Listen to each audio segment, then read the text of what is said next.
Uzibah. Audio Bible, Judges, chapter 1.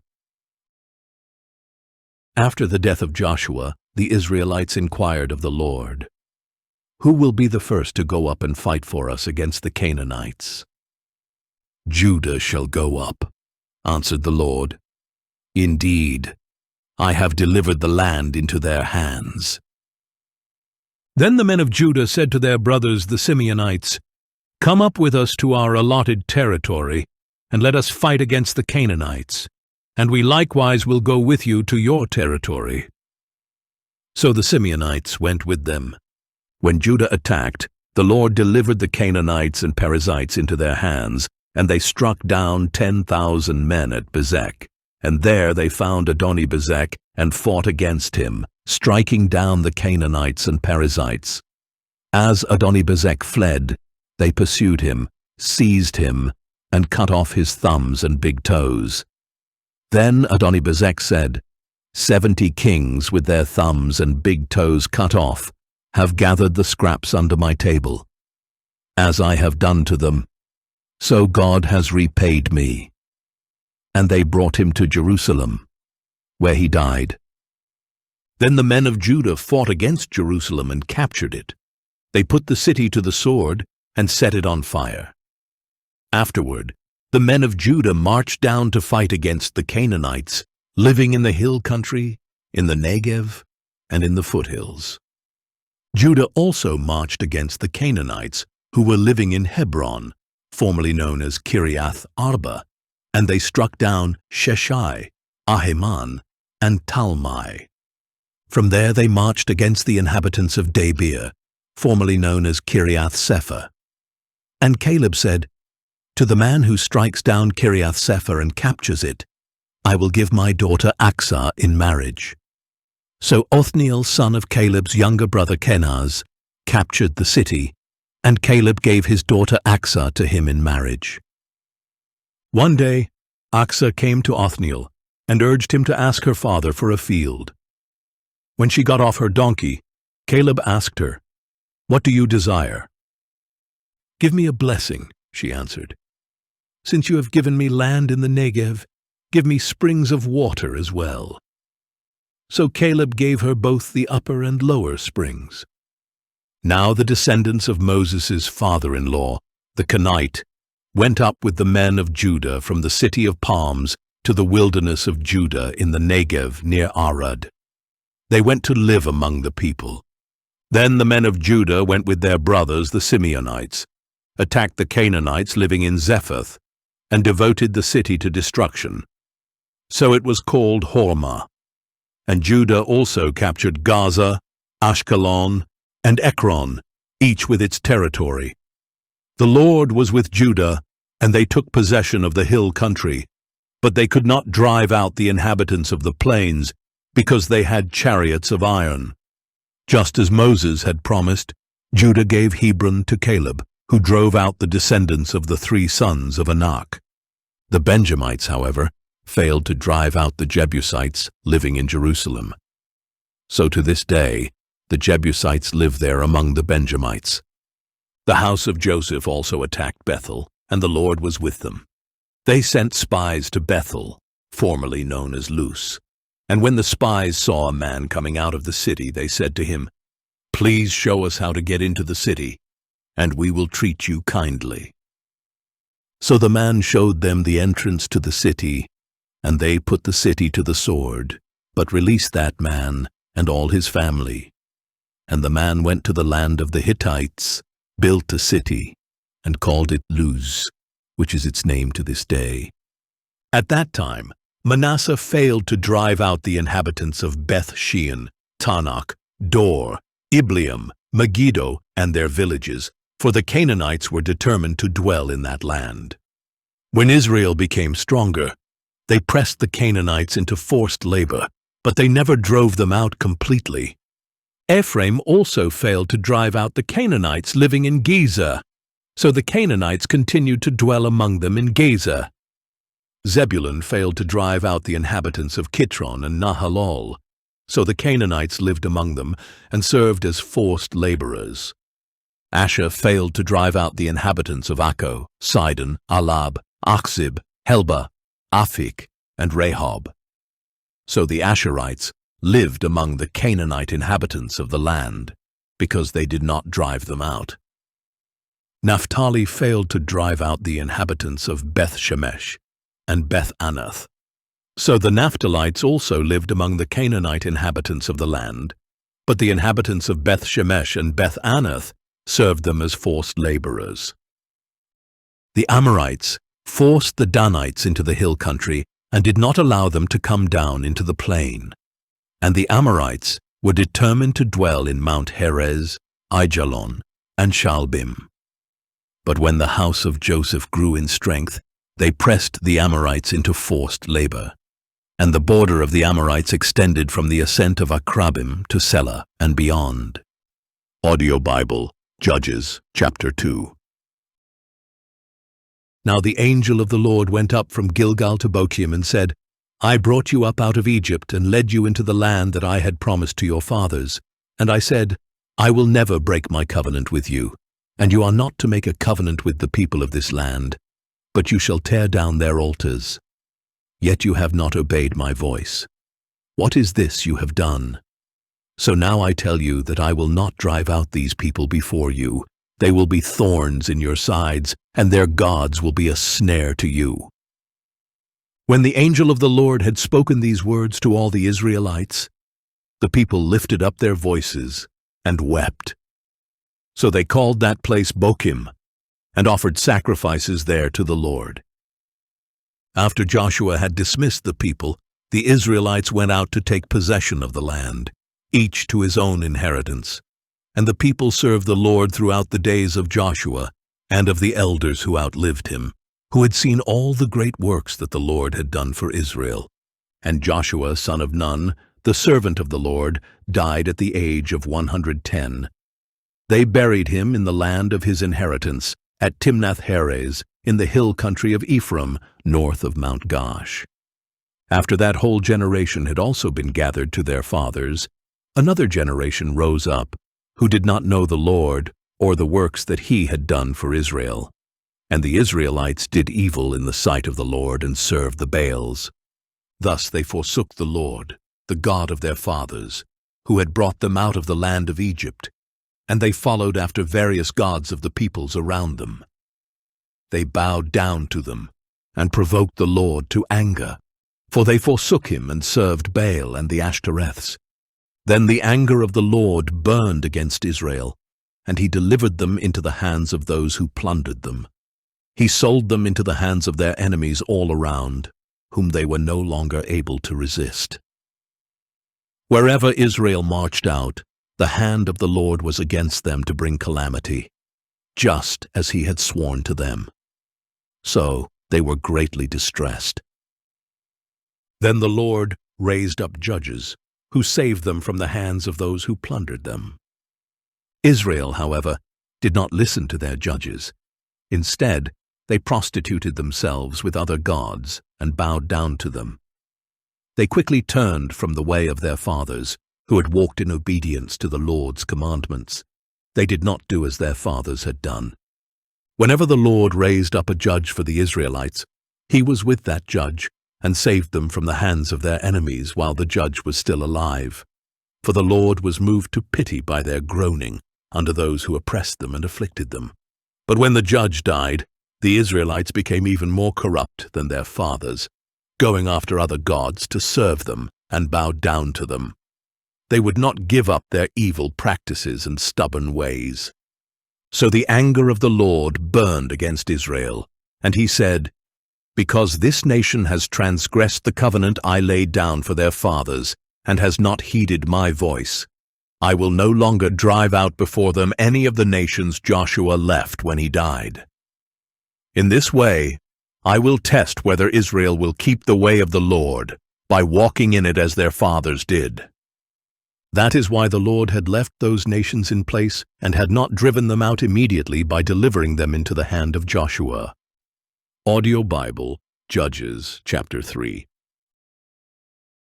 These are the nations that the Lord left to test all the Israelites who had not known any of the wars in Canaan, if only to teach warfare to the subsequent generations of Israel, especially to those who had not known it formerly, the 5 rulers of the Philistines, all the Canaanites, the Sidonians, and the Hivites, who lived in the mountains of Lebanon, from Mount Baal-Hermon to Lebo-Hamath. These nations were left to test the Israelites, to find out whether they would keep the commandments of the Lord, which he had given their fathers through Moses. Thus, the Israelites continued to live among the Canaanites, Hittites, Amorites, Perizzites, Hivites, and Jebusites.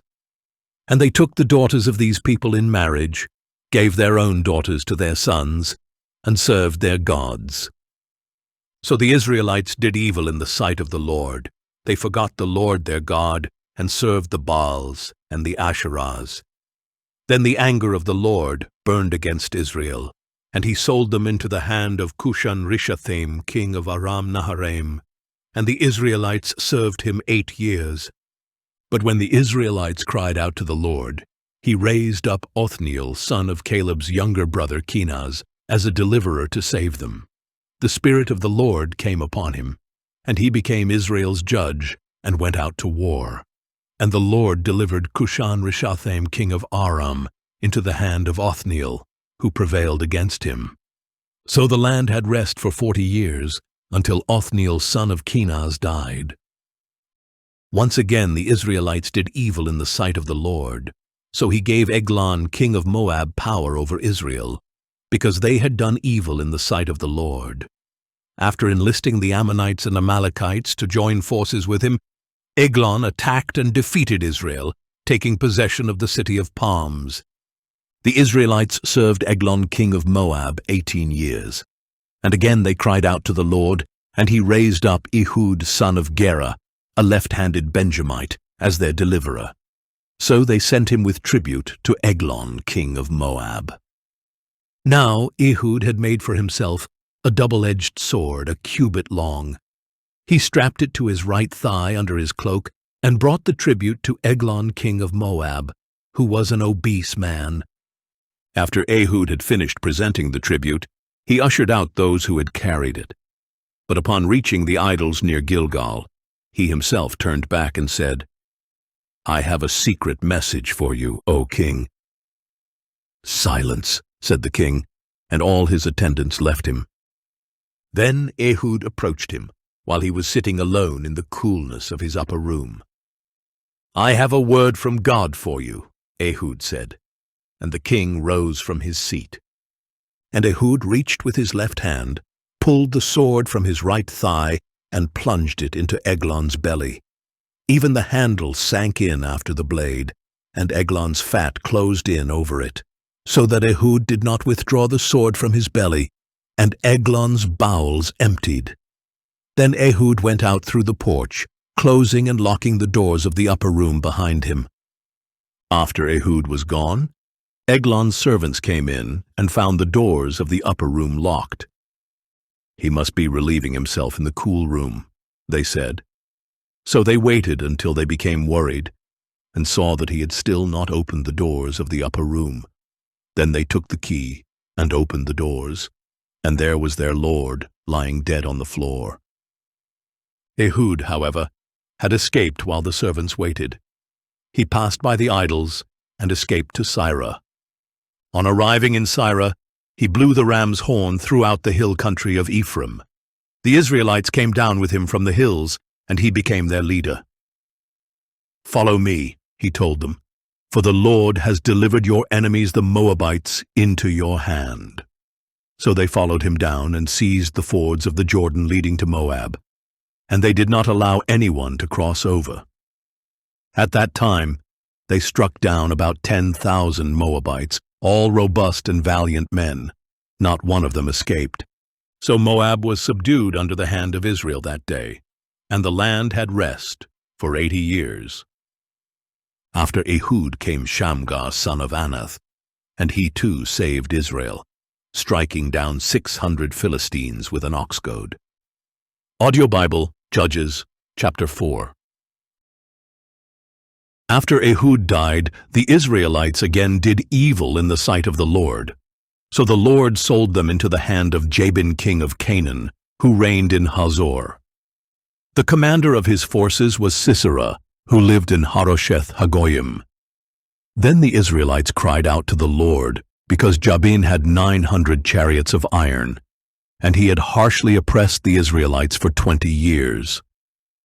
Now Deborah, a prophetess, the wife of Lapidoth, was judging Israel at that time, and she would sit under the palm of Deborah between Ramah and Bethel in the hill country of Ephraim, where the Israelites would go up to her for judgment.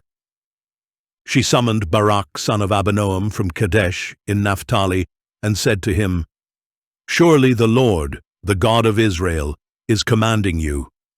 Go and march to Mount Tabor, taking with you 10,000 men of Naphtali and Zebulun.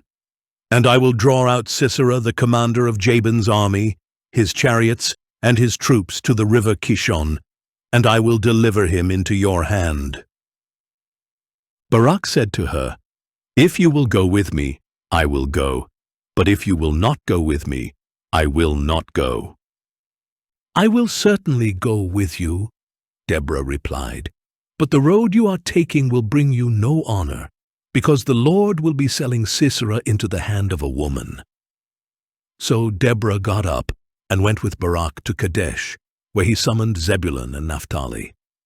10,000 men followed him, and Deborah also went with him. Now Heber the Kenite had moved away from the Kenites, the descendants of Hobab, the father-in-law of Moses, and had pitched his tent by the great tree of Zaanannim, which was near Kadesh. When Sisera was told that Barak son of Abinoam had gone up Mount Tabor, he summoned all 900 of his iron chariots, and all the men with him, from Harosheth Hagoyim to the river Kishon. Then Deborah said to Barak, "Arise, for this is the day that the Lord has delivered Sisera into your hand. Has not the Lord gone before you?" So Barak came down from Mount Tabor with 10,000 men following him.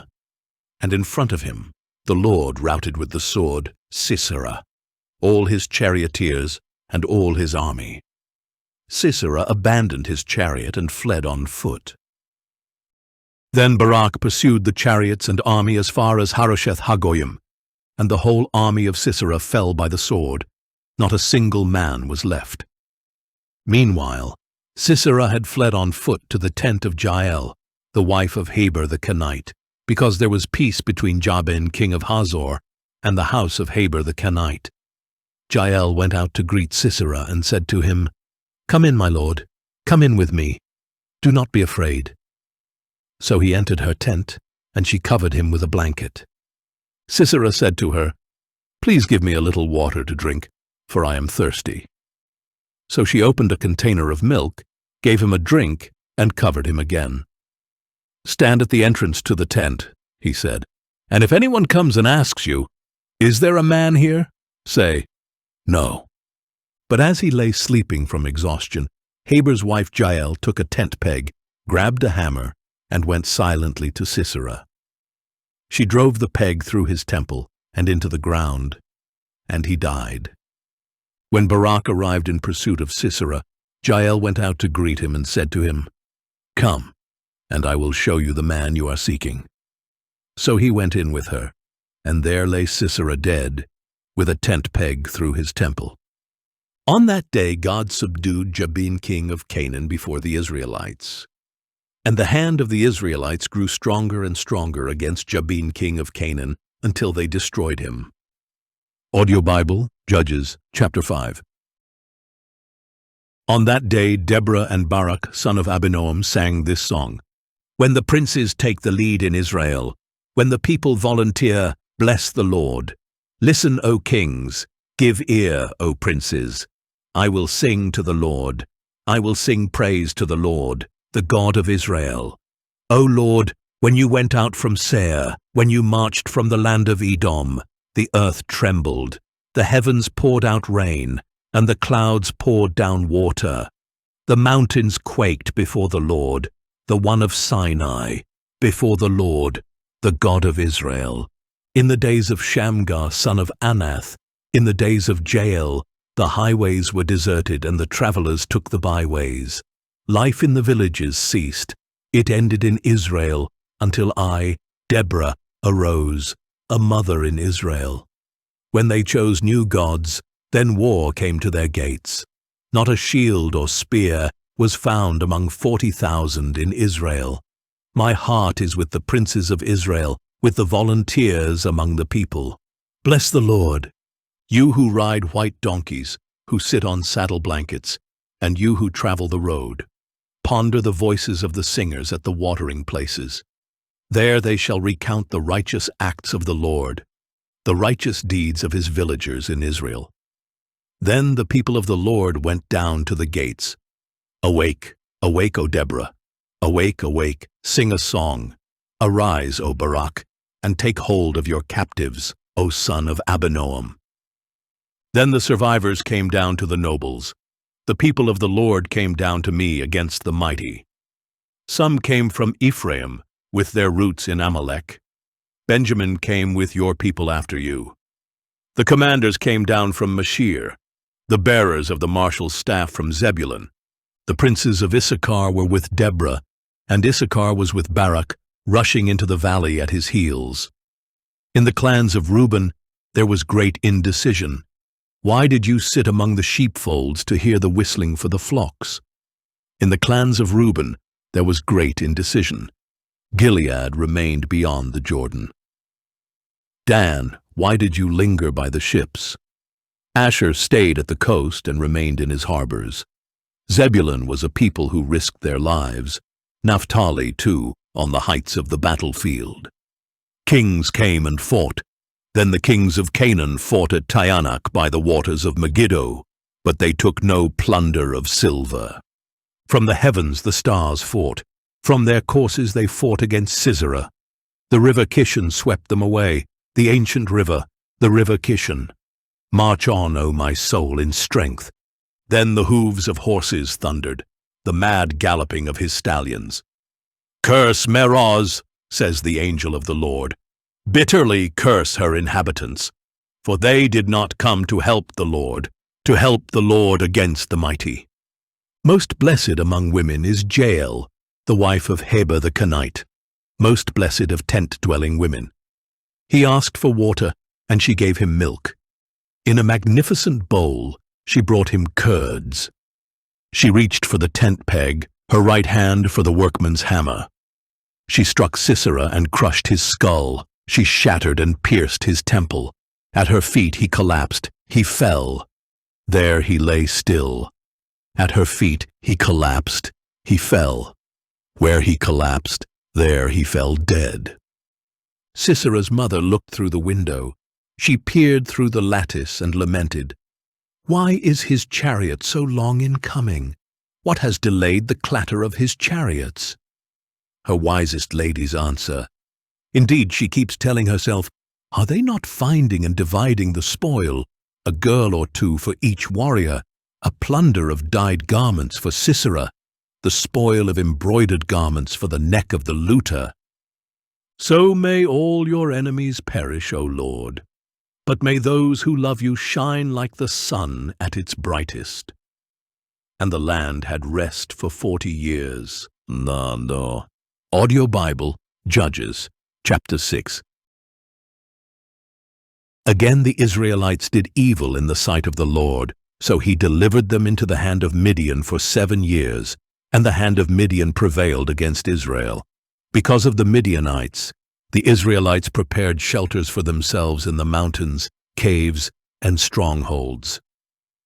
Whenever the Israelites planted their crops, the Midianites, Amalekites, and other people of the east would come up and invade them, encamping against them as far as Gaza and destroying the produce of the land. They left Israel with no sustenance, neither sheep, nor oxen, nor donkeys. For the Midianites came with their livestock and their tents like a great swarm of locusts. They and their camels were innumerable, and they entered the land to ravage it. Israel was greatly impoverished by Midian, and the Israelites cried out to the Lord. Now when the Israelites cried out to the Lord because of Midian, he sent them a prophet who told them, "This is what the Lord, the God of Israel, says.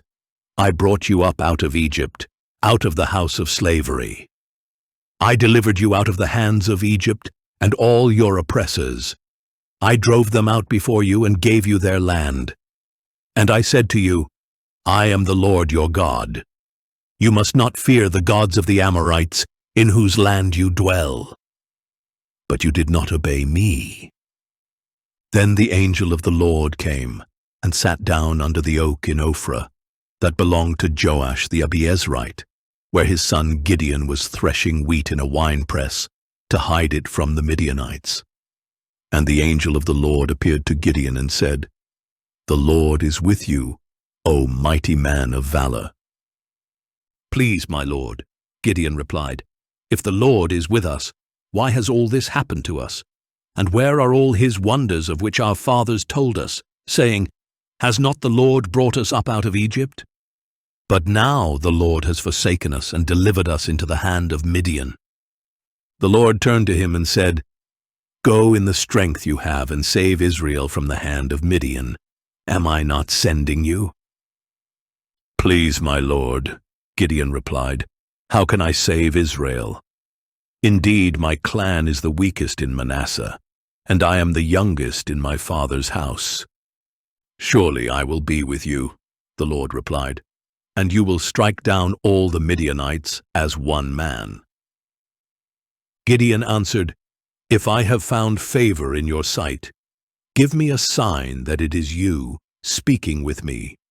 Please do not depart from this place until I return to you. Let me bring my offering and set it before you." And the Lord said, "I will stay until you return." So Gideon went in and prepared a young goat and unleavened bread and an ephah of flour. He placed the meat in a basket and the broth in a pot, and brought them out to present to him under the oak. And the angel of God said to him, "Take the meat and the unleavened bread, lay them on this rock, and pour out the broth." And Gideon did so. Then the angel of the Lord extended the tip of the staff that was in his hand, and touched the meat and the unleavened bread. And fire flared from the rock, and consumed the meat and the unleavened bread. Then the angel of the Lord vanished from his sight. When Gideon realized that it was the angel of the Lord, he said, "Oh no, Lord God, I have seen the angel of the Lord face to face." But the Lord said to him, "Peace be with you. Do not be afraid, for you will not die." So Gideon built an altar to the Lord there, and called it, "The Lord is Peace." To this day it stands in Ophrah of the Abiezrites. On that very night the Lord said to Gideon, "Take your father's young bull and a second bull 7 years old. Tear down your father's altar to Baal, and cut down the Asherah pole beside it. Then build a proper altar to the Lord your God on the top of this stronghold. And with the wood of the Asherah pole you cut down, take the second bull and offer it as a burnt offering." So Gideon took 10 of his servants, and did as the Lord had told him. But because he was too afraid of his father's household and the men of the city, he did it by night, rather than in the daytime. When the men of the city got up in the morning, there was Baal's altar torn down, with the Asherah pole cut down beside it, and the second bull offered up on the newly built altar. "Who did this?" they said to one another. And after they had investigated thoroughly, they were told, "Gideon, son of Joash, did it." Then the men of the city said to Joash, "Bring out your son. He must die, because he has torn down Baal's altar and cut down the Asherah pole beside it." But Joash said to all who stood against him, "Are you contending for Baal? Are you trying to save him? Whoever pleads his case will be put to death by morning. If Baal is a god, let him contend for himself with the one who has torn down his altar." So on that day, Gideon was called Jerubbaal, that is to say, "Let Baal contend with him," because he had torn down Baal's altar. Then all the Midianites, Amalekites, and other people of the east gathered together, crossed over the Jordan, and camped in the valley of Jezreel. So the Spirit of the Lord came upon Gideon, who blew the ram's horn and rallied the Abiezrites behind him. Calling them to arms, Gideon sent messengers throughout Manasseh, as well as Asher, Zebulun, and Naphtali, so that they came up to meet him. Then Gideon said to God, "If you are going to save Israel by my hand, as you have said, then behold, I will place a fleece of wool on the threshing floor. If there is dew only on the fleece, and all the ground is dry, then I will know that you are going to save Israel by my hand, as you have said." And that is what happened. When Gideon arose the next morning, he squeezed the fleece and wrung out the dew, a bowlful of water. Then Gideon said to God, "Do not be angry with me. Let me speak one more time. Please allow me one more test with the fleece. This time let it be dry, and the ground covered with dew." And that night God did so. Only the fleece was dry, and dew covered the ground. Audio Bible, Judges, chapter 7. Early in the morning, Jerubbaal, that is Gideon, and all the men with him camped beside the spring of Harod, and the camp of Midian was north of them in the valley near the hill of Moreh.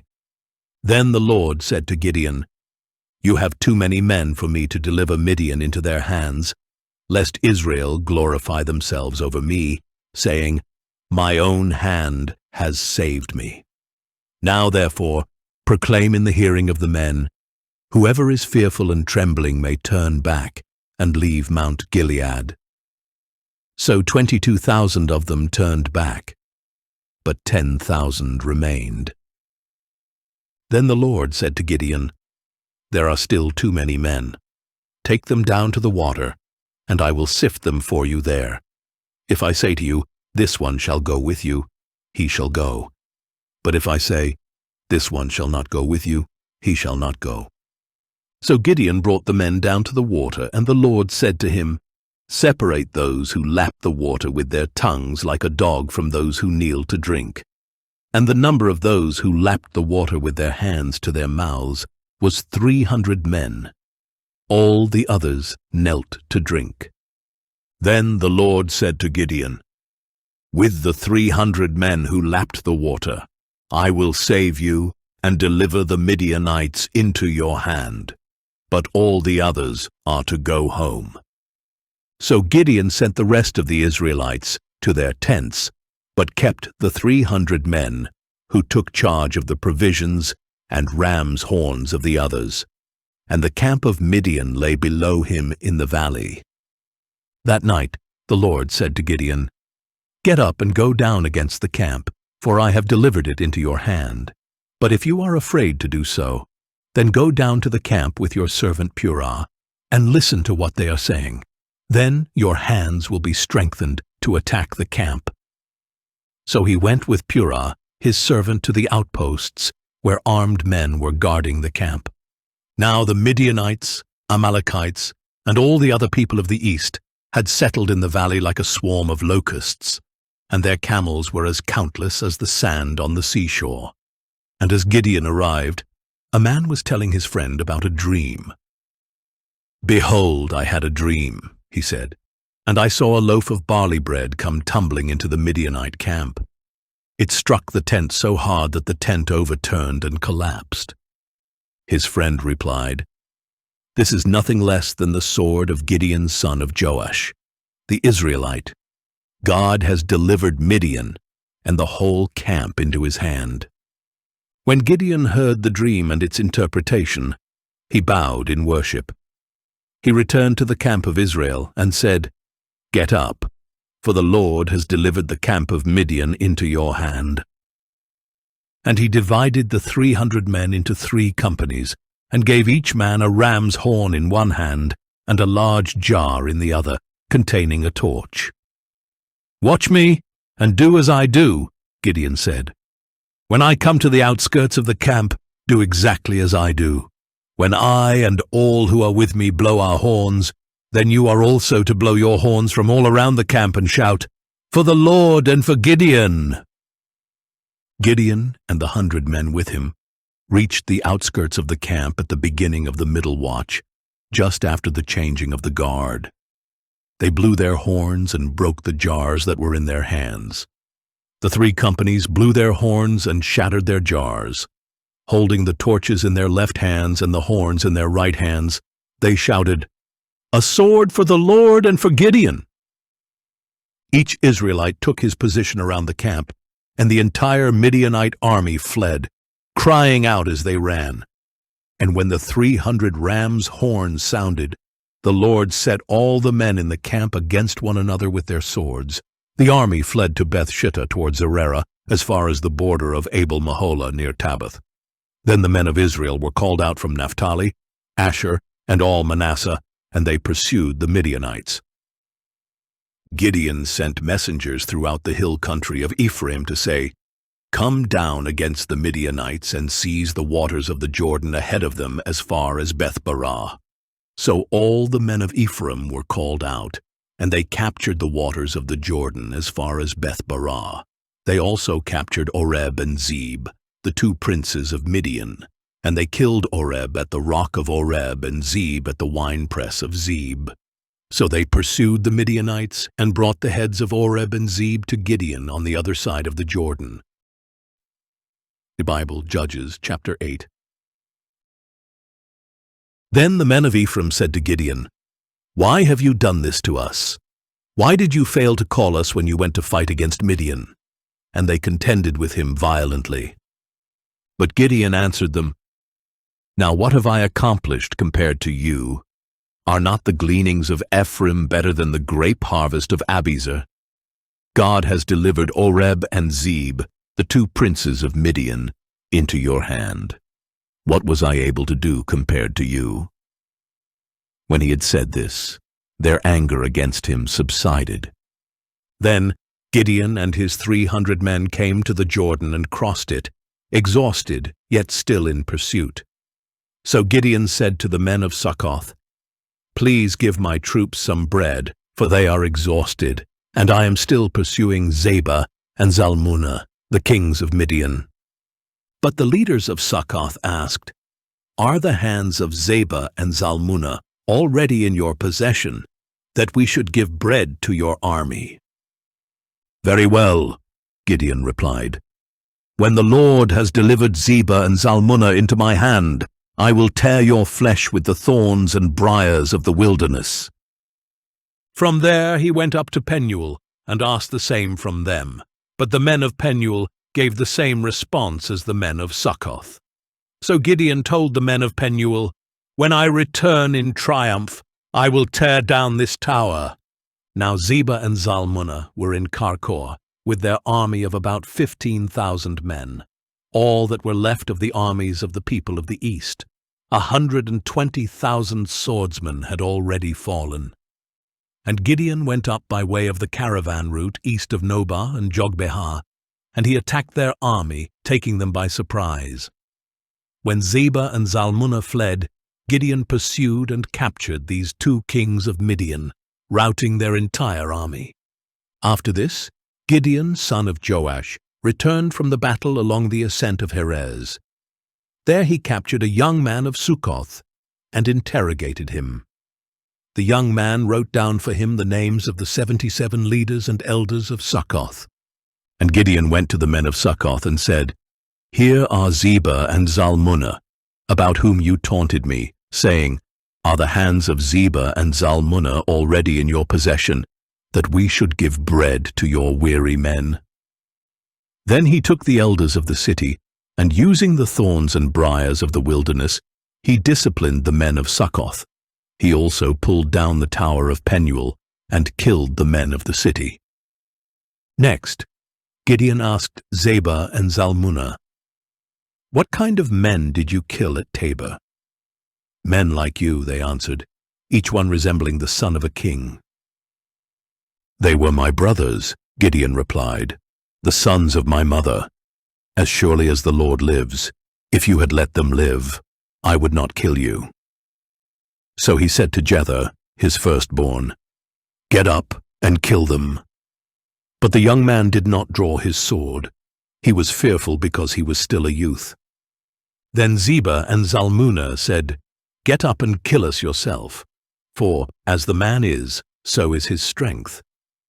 So Gideon got up and killed Zebah and Zalmunna, and he took the crescent ornaments from the necks of their camels. Then the Israelites said to Gideon, "Rule over us, you and your son and grandson, for you have saved us from the hand of Midian." But Gideon replied, "I will not rule over you, nor will my son. The Lord shall rule over you." Then he added, "Let me make a request of you, that each of you give me an earring from his plunder." For the enemies had gold earrings because they were Ishmaelites. "We will give them gladly," they replied. So they spread out a garment, and each man threw an earring from his plunder onto it. The weight of the gold earrings he had requested was 1,700 shekels, in addition to the crescent ornaments, the pendants, the purple garments of the kings of Midian, and the chains from the necks of their camels. From all this, Gideon made an ephod, which he placed in Ophrah, his hometown. But soon all Israel prostituted themselves by worshipping it there, and it became a snare to Gideon and his household.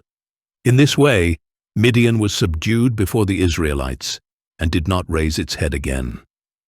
So the land had rest for 40 years in the days of Gideon, and he, Jerubbaal son of Joash, returned home and settled down. Gideon had 70 sons of his own, since he had many wives. His concubine, who dwelt in Shechem, also bore him a son, and he named him Abimelech. Later, Gideon son of Joash died at a ripe old age, and was buried in the tomb of his father Joash in Ophrah of the Abiezrites. And as soon as Gideon was dead, the Israelites turned and prostituted themselves with the Baals, and they set up Baal-berith as their god. The Israelites failed to remember the Lord their God, who had delivered them from the hands of all their enemies on every side. They did not show kindness to the house of Jerubbaal, that is, Gideon, for all the good things he had done for Israel. Doom. Audio Bible, Judges, chapter 9. Now Abimelech son of Jerubbaal went to his mother's brothers at Shechem, and said to them and to all the clan of his mother, "Please ask all the leaders of Shechem, is it better for you that 70 men, all the sons of Jerubbaal, rule over you, or just one man? Remember that I am your own flesh and blood." And when his mother's brothers spoke all these words about him in the presence of all the leaders of Shechem, their hearts were inclined to follow Abimelech, for they said, "He is our brother." So they gave him 70 shekels of silver from the temple of Baal-berith, with which Abimelech hired some worthless and reckless men to follow him. He went to his father's house in Ophrah, and on one stone murdered his 70 brothers, the sons of Jerubbaal. But Jotham, the youngest son of Jerubbaal, survived because he hid himself. Then all the leaders of Shechem and Beth Millo gathered beside the oak at the pillar in Shechem, and proceeded to make Abimelech their king. When this was reported to Jotham, he climbed to the top of Mount Gerizim, raised his voice and cried out, "Listen to me, O leaders of Shechem, and may God listen to you." One day the trees set out to anoint a king for themselves. They said to the olive tree, "Reign over us." But the olive tree replied, "Should I stop giving my oil that honors both God and man to hold sway over the trees?" Then the trees said to the fig tree, "Come and reign over us." But the fig tree replied, "Should I stop giving my sweetness and my good fruit to hold sway over the trees?" Then the trees said to the grapevine, "Come and reign over us." But the grapevine replied, "Should I stop giving my wine that cheers both God and man to hold sway over the trees?" Finally, all the trees said to the thorn bush, "Come and reign over us." But the thorn bush replied, "If you really are anointing me as king over you, come and find refuge in my shade. But if not, may fire come out of the thorn bush and consume the cedars of Lebanon." Now if you have acted faithfully and honestly in making Abimelech king, if you have done well by Jerubbaal and his family, and if you have done to him as he deserves, for my father fought for you and risked his life to deliver you from the hand of Midian. But you have risen up against my father's house this day and killed his 70 sons on a single stone. And you have made Abimelech, the son of his maidservant, king over the leaders of Shechem, because he is your brother. If you have acted faithfully and honestly toward Jerubbaal and his house this day, then may you rejoice in Abimelech, and he in you. But if not, may fire come from Abimelech and consume the leaders of Shechem and Beth Millo, and may fire come from the leaders of Shechem and Beth Millo and consume Abimelech. Then Jotham ran away, escaping to Beer, and he lived there for fear of his brother Abimelech. After Abimelech had reigned over Israel for 3 years, God sent a spirit of animosity between Abimelech and the leaders of Shechem, and caused them to treat Abimelech deceitfully, in order that the crime against the 70 sons of Jerubbaal might come to justice, and their blood be avenged on their brother Abimelech and on the leaders of Shechem, who had helped him murder his brothers. The leaders of Shechem set up an ambush against Abimelech on the hilltops, and they robbed all who passed by them on the road. So this was reported to Abimelech. Meanwhile, Gaal son of Abed came with his brothers and crossed into Shechem, and the leaders of Shechem put their confidence in him, and after they had gone out into the fields, gathered grapes from their vineyards, and trodden them, they held a festival and went into the house of their God. And as they ate and drank, they cursed Abimelech. Then Gaal son of Ebed said, "Who is Abimelech, and who is Shechem, that we should serve him? Is he not the son of Jerubbaal, and is not Zebul his officer? You are to serve the men of Hamor, the father of Shechem. Why should we serve Abimelech? If only this people were under my authority, I would remove Abimelech. I would say to him, 'Muster your army and come out.'" When Zebul the governor of the city heard the words of Gaal son of Ebed, he burned with anger. So he covertly sent messengers to Abimelech to say, "Look, Gaal son of Ebed and his brothers have come to Shechem and are stirring up the city against you. Now then, tonight you and the people with you are to come and lie in wait in the fields, and in the morning at sunrise, get up and advance against the city. When Gaal and his men come out against you, do to them whatever you are able." So Abimelech and all his troops set out by night and lay in wait against Shechem in 4 companies. Now Gaal, son of Ebed, went out and stood at the entrance of the city gate, just as Abimelech and his men came out from their hiding places. When Gaal saw the people, he said to Zebul, "Look, people are coming down from the mountains." But Zebul replied, "The shadows of the mountains look like men to you."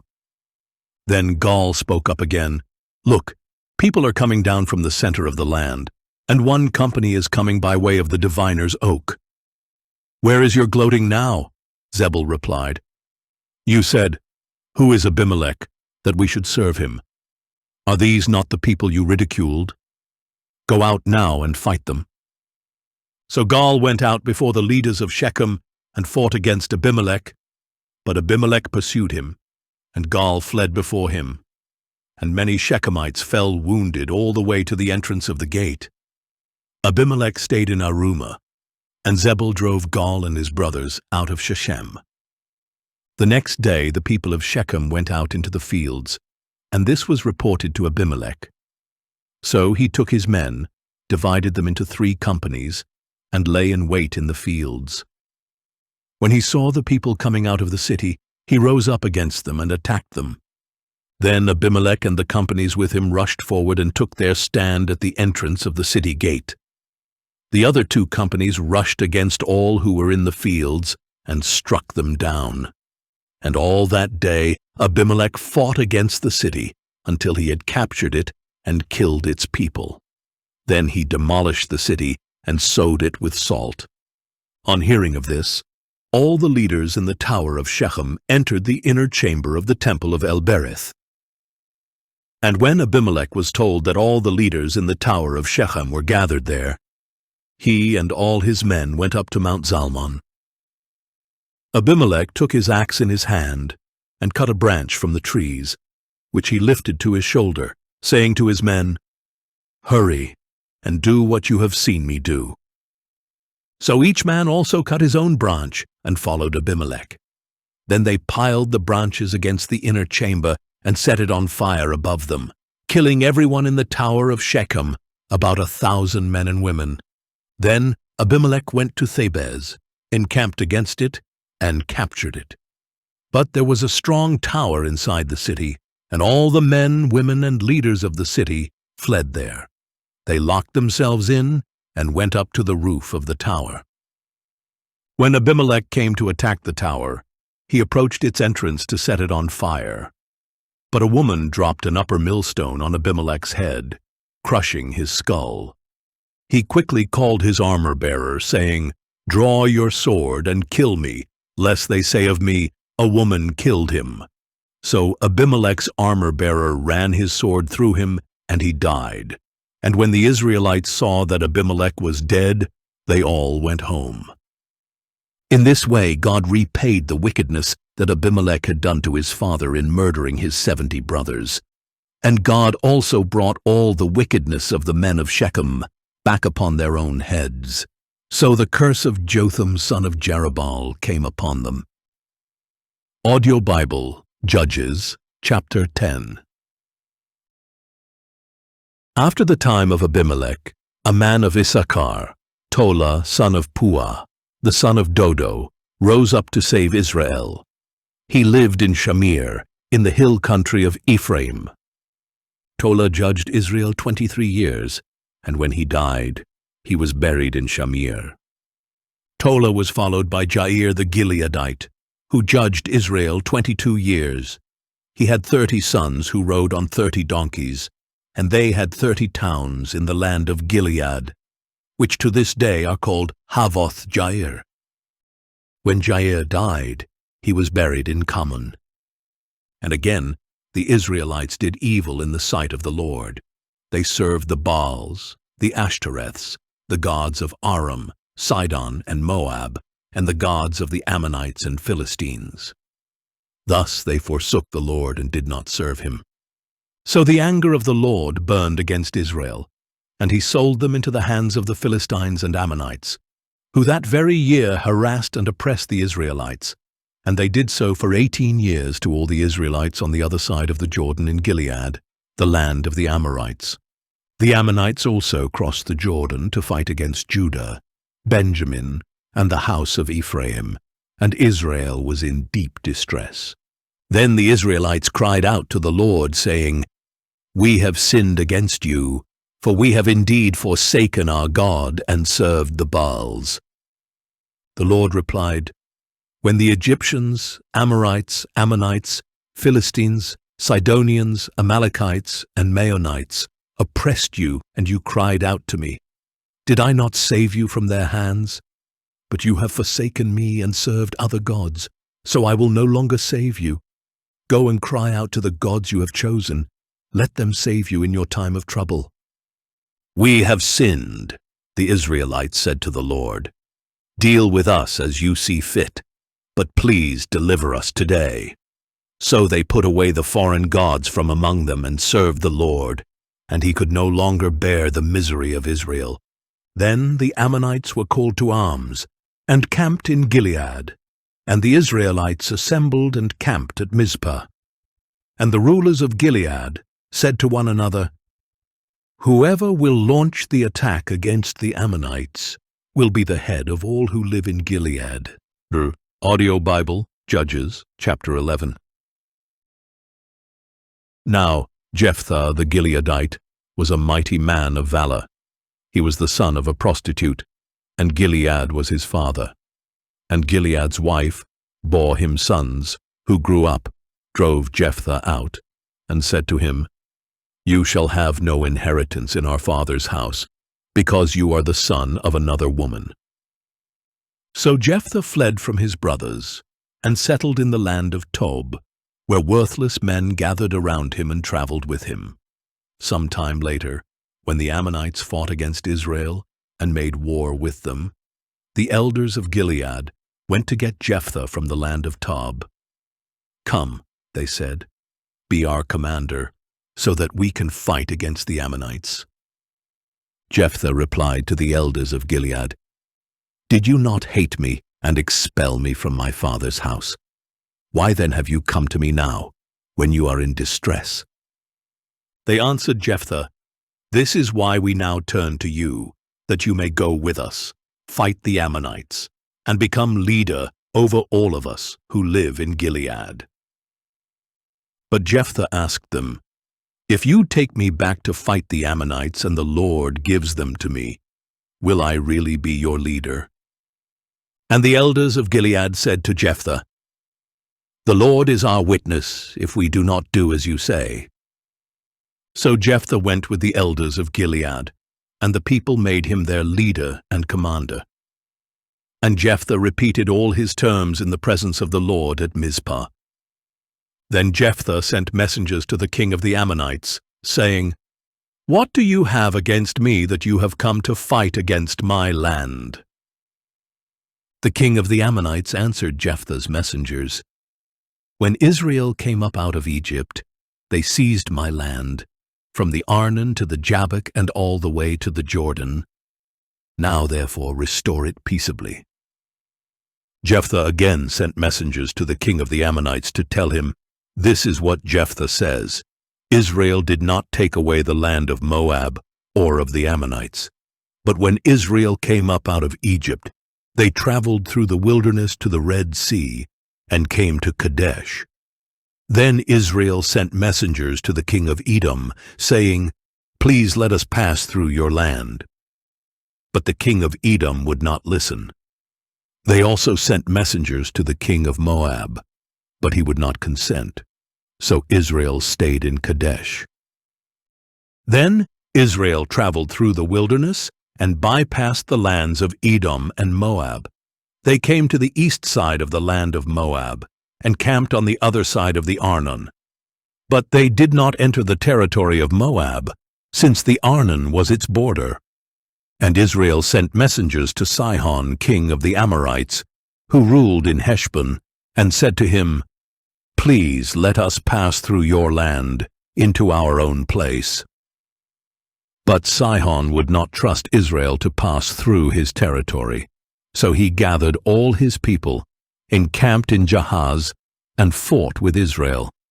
Then the Lord, the God of Israel, delivered Sihon and all his people into the hand of Israel, who defeated them.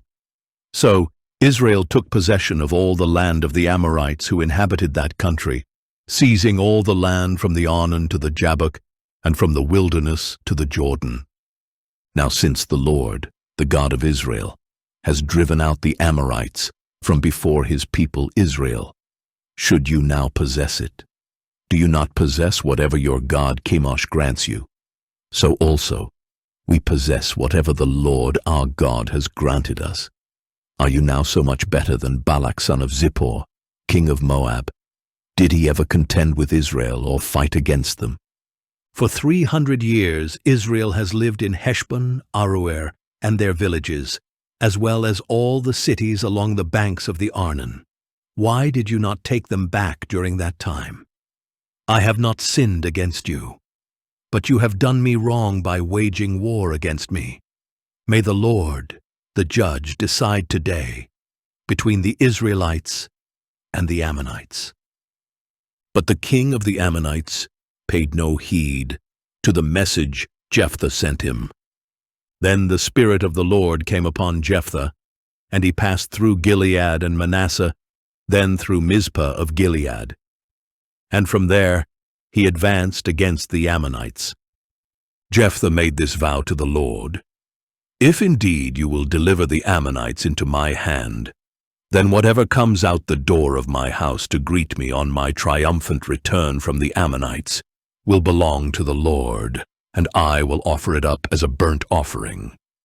So Jephthah crossed over to the Ammonites to fight against them, and the Lord delivered them into his hand. With a great blow he devastated 20 cities from Aroer to the vicinity of Minnith, as far as Abel-keramim. So the Ammonites were subdued before the Israelites. And when Jephthah returned home to Mizpah, there was his daughter coming out to meet him with tambourines and dancing. She was his only child. He had no son or daughter besides her. As soon as Jephthah saw her, he tore his clothes and said, "No, not my daughter. You have brought me to my knees. You have brought great misery upon me, for I have given my word to the Lord and cannot take it back." "My father," she replied, "you have given your word to the Lord. Do to me as you have said, for the Lord has avenged you of your enemies, the Ammonites." She also said to her father, "Let me do this one thing. Let me wander for 2 months through the mountains with my friends and mourn my virginity." "Go," he said, and he sent her away for 2 months. So she left with her friends and mourned her virginity upon the mountains. After 2 months she returned to her father, and he did to her as he had vowed. And she had never had relations with a man.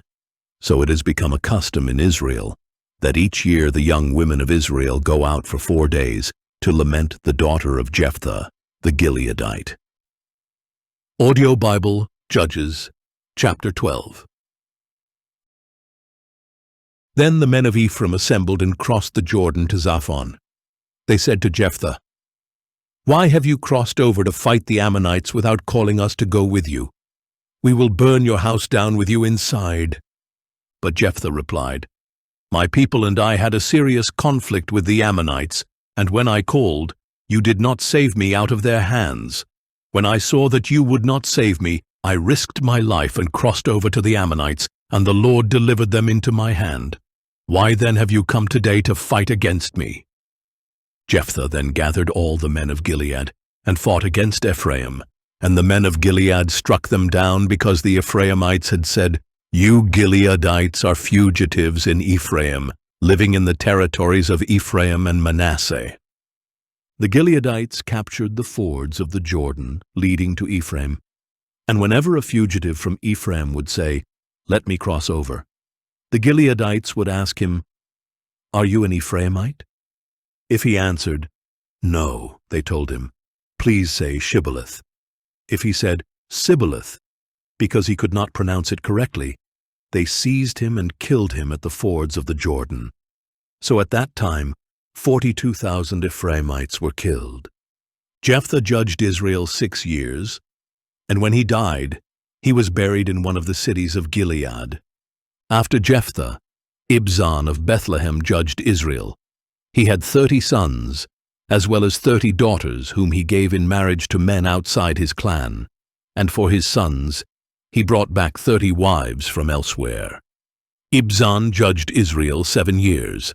Then Ibzan died, and he was buried in Bethlehem.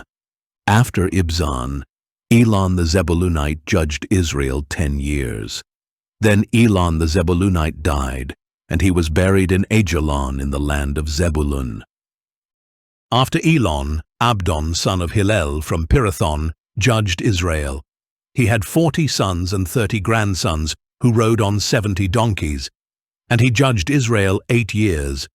Then Abdon son of Hillel from Pirathon died, and he was buried at Pirathon in Ephraim, in the hill country of the Amalekites. Audio Bible, Judges, chapter 13. Again the Israelites did evil in the sight of the Lord, so he delivered them into the hand of the Philistines for 40 years.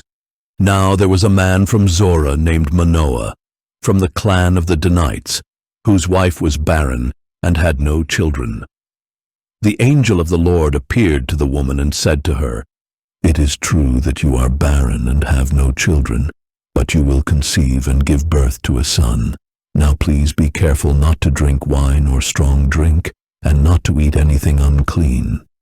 For behold, you will conceive and give birth to a son, and no razor shall touch his head, because the boy will be a Nazirite to God from the womb, and he will begin the deliverance of Israel from the hand of the Philistines." So the woman went and told her husband, "A man of God came to me. His appearance was like the angel of God, exceedingly awesome. I did not ask him where he came from, and he did not tell me his name. But he said to me, 'Behold, you will conceive and give birth to a son. Now, therefore, do not drink wine or strong drink, and do not eat anything unclean, because the boy will be a Nazirite to God from the womb until the day of his death.' Then Manoah prayed to the Lord, 'Please, O Lord, let the man of God you sent us come to us again, to teach us how to raise the boy who is to be born.' And God listened to the voice of Manoah, and the angel of God returned to the woman as she was sitting in the field. But her husband Manoah was not with her. The woman ran quickly to tell her husband, 'Behold, the man who came to me the other day has reappeared.' So Manoah got up and followed his wife. When he came to the man, he asked, 'Are you the man who spoke to my wife?' 'I am,' he said.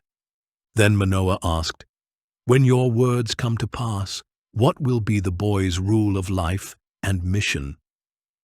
So the angel of the Lord answered Manoah, 'Your wife is to do everything I told her. She must not eat anything that comes from the vine, nor drink any wine or strong drink, nor eat anything unclean. She must do everything I have commanded her.' 'Please stay here,' Manoah said to the angel of the Lord, 'and we will prepare a young goat for you.' And the angel of the Lord replied, 'Even if I stay, I will not eat your food. But if you prepare a burnt offering, offer it to the Lord.' For Manoah did not know that it was the angel of the Lord. Then Manoah said to the angel of the Lord, 'What is your name, so that we may honor you when your word comes to pass?' 'Why do you ask my name?' said the angel of the Lord, 'since it is beyond comprehension.' Then Manoah took a young goat and a grain offering, and offered them on a rock to the Lord. And as Manoah and his wife looked on, the Lord did a marvelous thing. When the flame went up from the altar to the sky, the angel of the Lord ascended in the flame. When Manoah and his wife saw this, they fell face down to the ground. And when the angel of the Lord did not appear again to Manoah and his wife, Manoah realized that it had been the angel of the Lord. 'We are going to die,' he said to his wife, 'for we have seen God.' But his wife replied, 'If the Lord had intended to kill us, he would not have accepted the burnt offering and the grain offering from our hands, nor would he have shown us all these things or spoken to us this way.' So the woman gave birth to a son and named him Samson. The boy grew, and the Lord blessed him, and the Spirit of the Lord began to stir him at Mahane-dan, between Zorah and Eshtaol. Audio Bible, Judges, chapter 14. One day Samson went down to Timnah, where he saw a young Philistine woman. So he returned and told his father and mother, 'I have seen a daughter of the Philistines in Timnah. Now get her for me as a wife.' But his father and mother replied, 'Can't you find a young woman among your relatives or among any of our people? Must you go to the uncircumcised Philistines to get a wife?' But Samson told his father, 'Get her for me, for she is pleasing to my eyes.' Now his father and mother did not know this was from the Lord, who was seeking an occasion to move against the Philistines. For at that time the Philistines were ruling over Israel. Then Samson went down to Timnah with his father and mother, and came to the vineyards of Timnah. Suddenly a young lion came roaring at him, and the Spirit of the Lord came powerfully upon him, and he tore the lion apart with his bare hands, as one would tear a young goat. But he did not tell his father or mother what he had done. Then Samson continued on his way down, and spoke to the woman, because she was pleasing to his eyes. When Samson returned later to take her, he left the road to see the lion's carcass, and in it was a swarm of bees, along with their honey. So he scooped some honey into his hands and ate it as he went along. And when he returned to his father and mother, he gave some to them, and they ate it. But he did not tell them that he had taken the honey from the lion's carcass. Then his father went to visit the woman, and Samson prepared a feast there, as was customary for the bridegroom. And when the Philistines saw him, they selected 30 men to accompany him. "Let me tell you a riddle," Samson said to them. "If you can solve it for me within the 7 days of the feast, I will give you 30 linen garments and 30 sets of clothes. But if you cannot solve it, you must give me 30 linen garments and 30 sets of clothes." "Tell us your riddle," they replied. "Let us hear it." So he said to them, "Out of the eater came something to eat, and out of the strong came something sweet." For 3 days they were unable to explain the riddle. So on the 4th day they said to Samson's wife, "Entice your husband to explain the riddle to us, or we will burn you and your father's household to death. Did you invite us here to rob us?" Then Samson's wife came to him weeping and said, "You hate me. You do not really love me. You have posed to my people a riddle, but have not explained it to me." "Look," he said, "I have not even explained it to my father or mother, so why should I explain it to you?" She wept the whole 7 days of the feast, and finally on the 7th day, because she had pressed him so much, he told her the answer. And in turn, she explained the riddle to her people. Before sunset on the 7th day, the men of the city said to Samson, "What is sweeter than honey, and what is stronger than a lion?" So he said to them, "If you had not plowed with my heifer, you would not have solved my riddle." Then the Spirit of the Lord came mightily upon him, and he went down to Ashkelon, killed 30 of their men, took their apparel, and gave their clothes to those who had solved the riddle. And burning with anger, Samson returned to his father's house, and his wife was given to one of the men who had accompanied him. Audio Bible, Judges, chapter 15. Later on, at the time of the wheat harvest, Samson took a young goat and went to visit his wife. "I want to go to my wife in her room," he said, but her father would not let him enter. "I was sure that you thoroughly hated her," said her father, "so I gave her to one of the men who accompanied you. Is not her younger sister more beautiful than she? Please take her instead." Samson said to them, "This time I will be blameless in doing harm to the Philistines." Then Samson went out and caught 300 foxes, and he took torches, turned the foxes tail to tail, and fastened a torch between each pair of tails. Then he lit the torches and released the foxes into the standing grain of the Philistines, burning up the piles of grain and the standing grain, as well as the vineyards and olive groves. "Who did this?" the Philistines demanded. "It was Samson, the son-in-law of the Timnite," they were told, for his wife was given to his companion. So the Philistines went up and burned her and her father to death. And Samson told them, "Because you have done this, I will not rest until I have taken vengeance upon you." And he struck them ruthlessly with a great slaughter, and then went down and stayed in the cave at the rock of Etam. Then the Philistines went up, camped in Judah, and deployed themselves near the town of Lehi. "Why have you attacked us?" said the men of Judah. The Philistines replied, "We have come to arrest Samson and pay him back for what he has done to us." In response, 3,000 men of Judah went to the cave at the rock of Etam, and they asked Samson, "Do you not realize that the Philistines rule over us? What have you done to us?" "I have done to them what they did to me," he replied. But they said to him, "We have come down to arrest you and hand you over to the Philistines." Samson replied, "Swear to me that you will not kill me yourselves." "No," they answered, "we will not kill you, but we will tie you up securely and hand you over to them."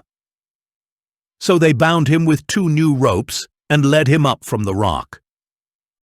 When Samson arrived in Lehi, the Philistines came out shouting against him, and the Spirit of the Lord came mightily upon him. The ropes on his arms became like burnt flax, and the bonds broke loose from his hands. He found the fresh jawbone of a donkey, reached out his hand and took it, and struck down 1,000 men.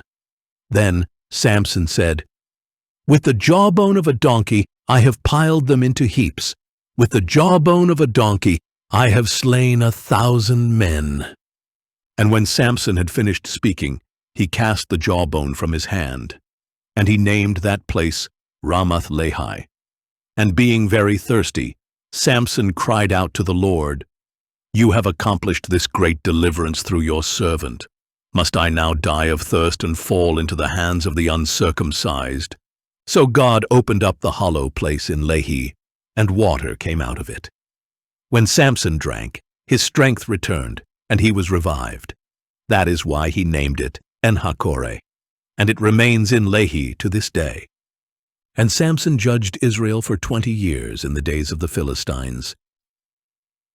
Audio Bible, Judges, chapter 16. One day Samson went to Gaza, where he saw a prostitute and went in to spend the night with her. When the Gazites heard that Samson was there, they surrounded that place and lay in wait for him all night at the city gate. They were quiet throughout the night, saying, "Let us wait until dawn. Then we will kill him." But Samson lay there only until midnight, when he got up, took hold of the doors of the city gate and both gate posts, and pulled them out, bar and all. Then he put them on his shoulders and took them to the top of the mountain overlooking Hebron. Some time later, Samson fell in love with a woman in the valley of Sorek, whose name was Delilah. The lords of the Philistines went to her and said, "Entice him and find out the source of his great strength and how we can overpower him to tie him up and subdue him. Then each one of us will give you 1,100 shekels of silver." So Delilah said to Samson, "Please tell me the source of your great strength and how you can be tied up and subdued." Samson told her, "If they tie me up with 7 fresh bowstrings that have not been dried, I will become as weak as any other man." So the lords of the Philistines brought her 7 fresh bowstrings that had not been dried, and she tied him up with them. While the men were hidden in her room, she called out, "Samson, the Philistines are here!"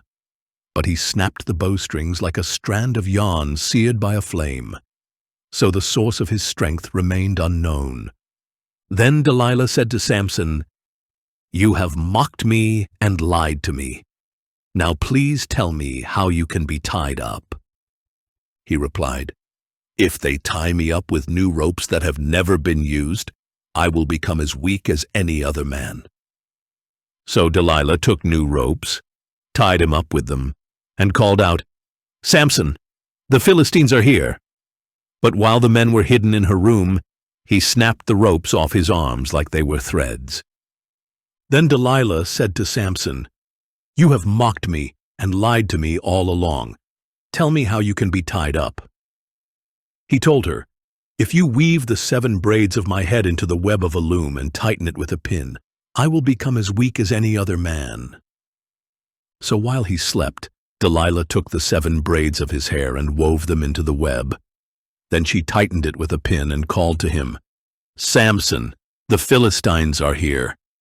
But he awoke from his sleep and pulled out the pin with the loom and the web.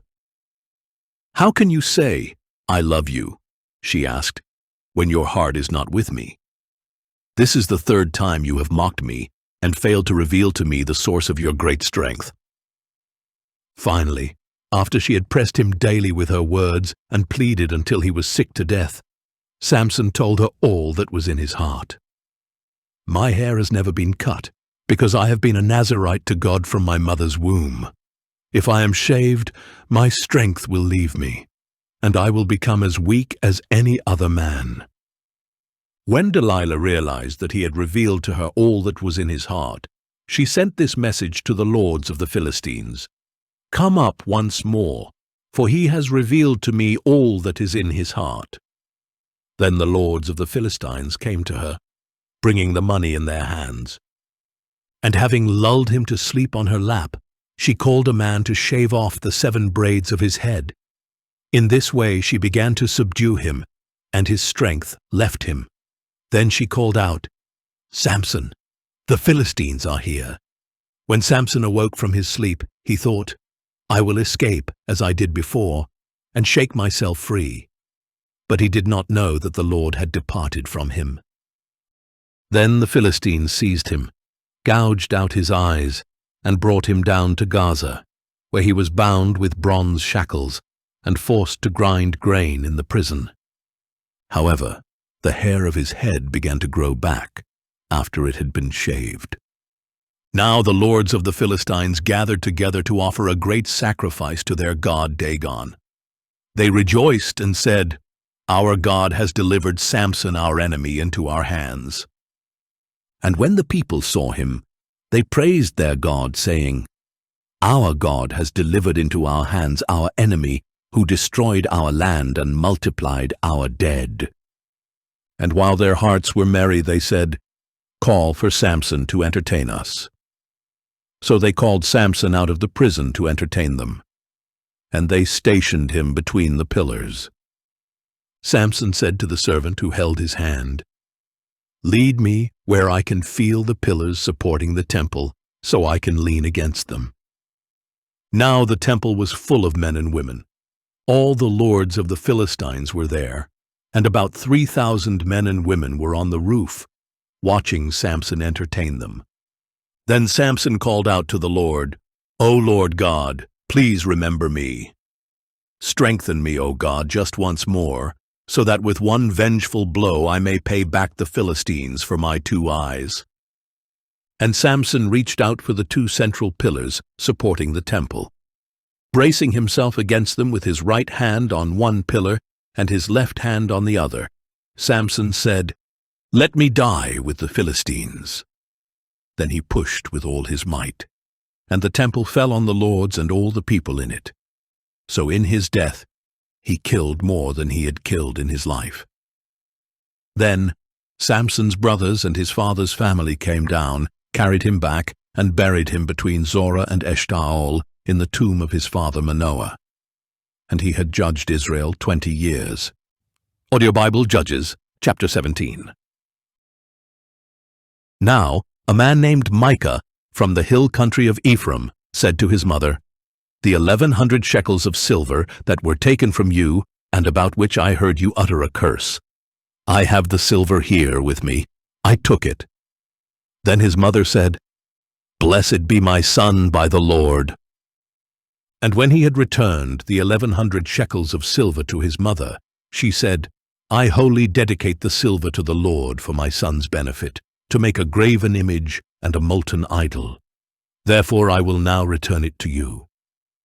So he returned the silver to his mother, and she took 200 shekels of silver and gave them to a silversmith, who made them into a graven image and a molten idol, and they were placed in the house of Micah. Now this man, Micah, had a shrine, and he made an ephod and some household idols, and ordained one of his sons as his priest. In those days there was no king in Israel. Everyone did what was right in his own eyes. And there was a young Levite from Bethlehem in Judah, who had been residing within the clan of Judah. This man left the city of Bethlehem in Judah to settle where he could find a place. And as he traveled, he came to Micah's house in the hill country of Ephraim. "Where are you from?" Micah asked him. "I am a Levite from Bethlehem in Judah," he replied, "and I am on my way to settle wherever I can find a place." "Stay with me," Micah said to him, "and be my father and priest, and I will give you 10 shekels of silver per year, a suit of clothes, and your provisions." So the Levite went in and agreed to stay with him, and the young man became like a son to Micah. Micah ordained the Levite, and the young man became his priest and lived in his house. Then Micah said, "Now I know that the Lord will be good to me, because a Levite has become my priest. Audio Bible, Judges, chapter 18. In those days there was no king in Israel, and the tribe of the Danites was looking for territory to occupy. For up to that time they had not come into an inheritance among the tribes of Israel.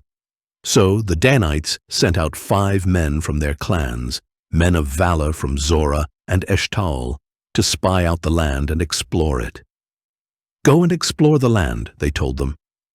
The men entered the hill country of Ephraim and came to the house of Micah, where they spent the night. And while they were near Micah's house, they recognized the voice of the young Levite.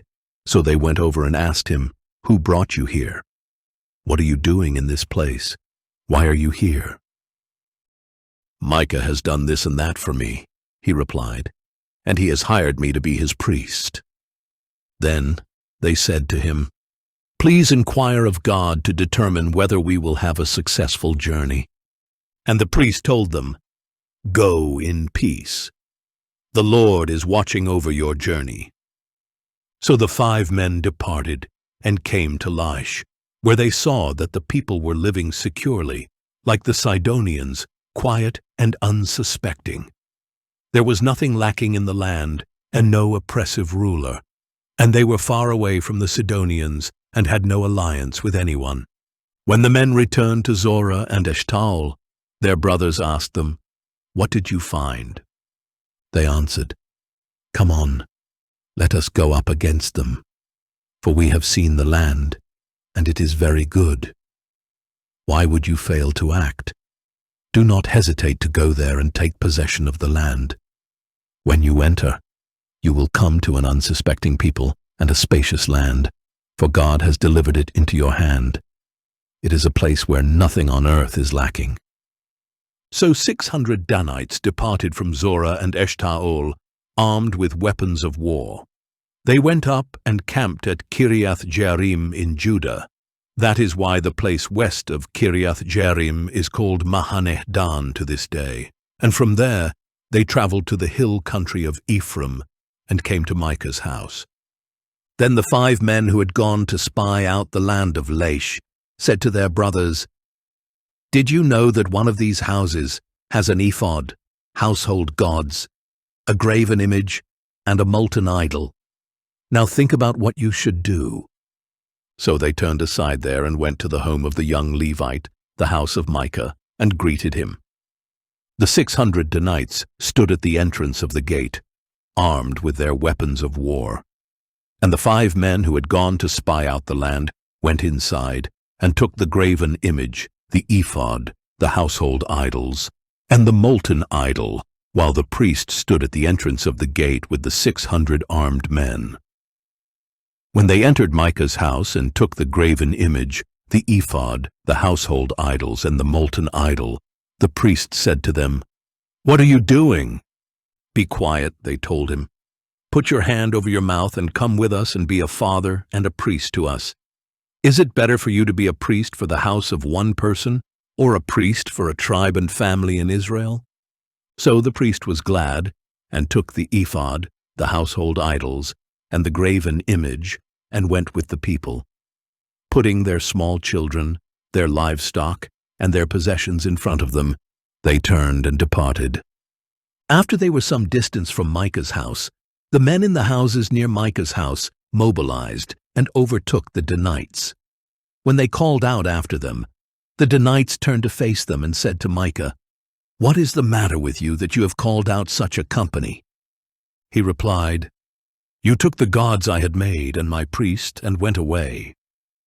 What else do I have? How can you say to me, 'What is the matter with you?'" The Danites said to him, "Do not raise your voice against us, or angry men will attack you and your family will lose your lives." So the Danites went on their way, and Micah turned to go back home, because he saw that they were too strong for him. After they had taken Micah's idols and his priest, they went to Laish, to a quiet and unsuspecting people, and they struck them with their swords and burned down the city. There was no one to deliver them, because the city was far from Sidon and had no alliance with anyone. It was in a valley near Beth-rehob, and the Danites rebuilt the city and lived there. They named it Dan, after their forefather Dan, who was born to Israel, though the city was formerly named Laish. The Danites set up idols for themselves, and Jonathan, son of Gershom, the son of Moses, and his sons were priests for the tribe of Dan until the day of the captivity of the land. So they set up for themselves Micah's graven image, and it was there the whole time the house of God was in Shiloh. Audio Bible, Judges, chapter 19. Now in those days, when there was no king in Israel, a Levite who lived in the remote hill country of Ephraim took for himself a concubine from Bethlehem in Judah. But she was unfaithful to him, and left him to return to her father's house in Bethlehem in Judah. After she had been there 4 months, her husband got up and went after her to speak kindly to her and bring her back, taking his servant and a pair of donkeys.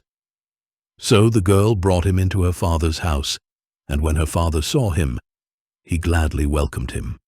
His father-in-law, the girl's father, persuaded him to stay. So he remained with him 3 days, eating, drinking, and lodging there. On the 4th day, they got up early in the morning and prepared to depart. But the girl's father said to his son-in-law, "Refresh your heart with a morsel of bread, and then you can go." So they sat down, and the two of them ate and drank together. Then the girl's father said to the man, "Please agree to stay overnight and let your heart be merry." The man got up to depart, but his father-in-law persuaded him, so he stayed there that night. On the 5th day, he got up early in the morning to depart. But the girl's father said, "Please refresh your heart." So they waited until late afternoon, and the two of them ate.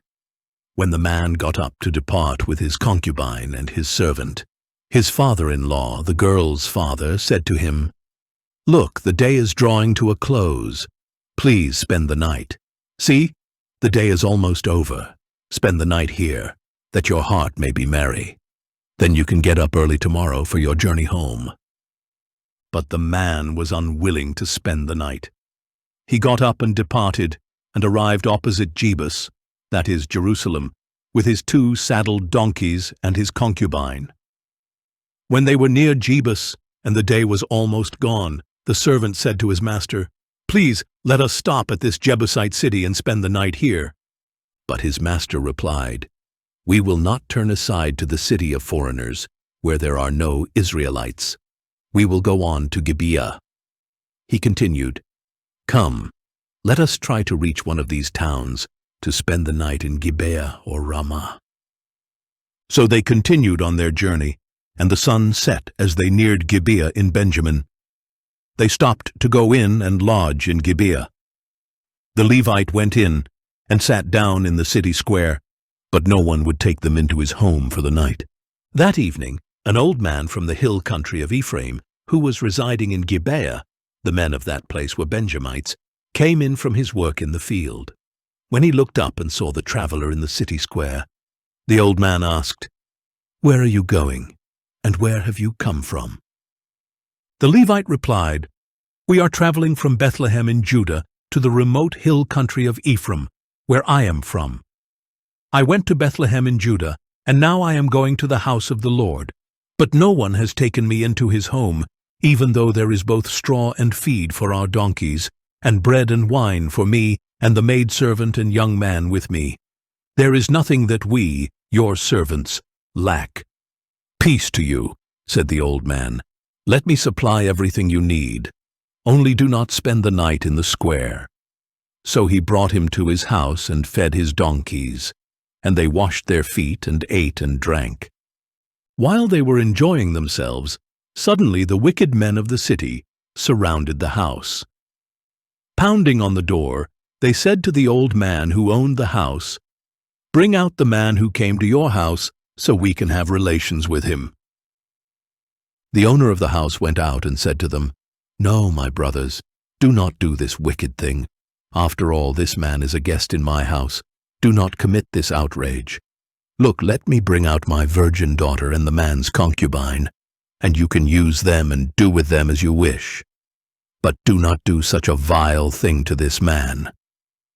But the men would not listen to him. So the Levite took his concubine and sent her outside to them, and they raped her and abused her throughout the night, and at dawn they let her go. Early that morning, the woman went back to the house where her master was staying, collapsed at the doorway, and lay there until it was light. In the morning, when her master got up and opened the doors of the house to go out on his journey, there was his concubine, collapsed in the doorway of the house, with her hands on the threshold. "Get up," he told her. "Let us go." But there was no response. So the man put her on his donkey and set out for home. When he reached his house, he picked up a knife, took hold of his concubine, cut her limb by limb into 12 pieces, and sent her throughout the territory of Israel. And everyone who saw it said, "Nothing like this has been seen or done from the day the Israelites came out of the land of Egypt until this day.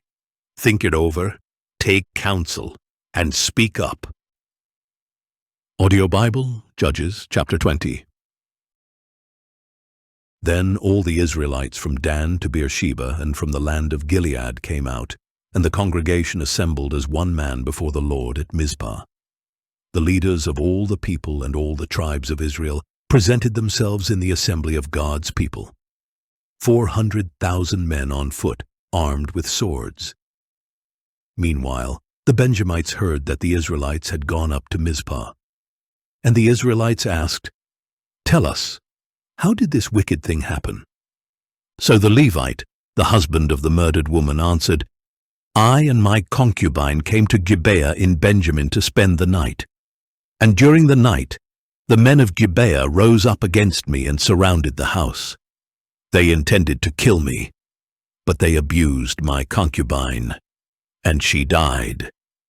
Then I took my concubine, cut her into pieces, and sent her throughout the land of Israel's inheritance, because they had committed a lewd and disgraceful act in Israel. Behold, all you Israelites, give your advice and verdict here and now." Then all the people stood as one man and said, "Not one of us will return to his tent or to his house. Now this is what we will do to Gibeah. We will go against it as the lot dictates. We will take 10 men out of every 100 from all the tribes of Israel, and 100 out of every 1,000, and 1,000 out of every 10,000, to supply provisions for the army when they go to Gibeah in Benjamin, to punish them for the atrocity they have committed in Israel." So all the men of Israel gathered as one man, united against the city. And the tribes of Israel sent men throughout the tribe of Benjamin, saying, "What is this wickedness that has occurred among you? Hand over the wicked men of Gibeah, so we can put them to death, and purge Israel of this evil." But the Benjamites refused to heed the voice of their fellow Israelites. And from their cities they came together at Gibeah to go out and fight against the Israelites. On that day, the Benjamites mobilized 26,000 swordsmen from their cities, in addition to the 700 select men of Gibeah. Among all these soldiers, there were 700 select left-handers, each of whom could sling a stone at a hair without missing. The Israelites, apart from Benjamin, mobilized 400,000 swordsmen, each one an experienced warrior. The Israelites set out, went up to Bethel, and inquired of God, "Who of us shall go up first to fight against the Benjamites?" "Judah will be first," the Lord replied. The next morning the Israelites set out and camped near Gibeah, and the men of Israel went out to fight against Benjamin and took up their battle positions at Gibeah. And the Benjamites came out of Gibeah and cut down 22,000 Israelites on the battlefield that day.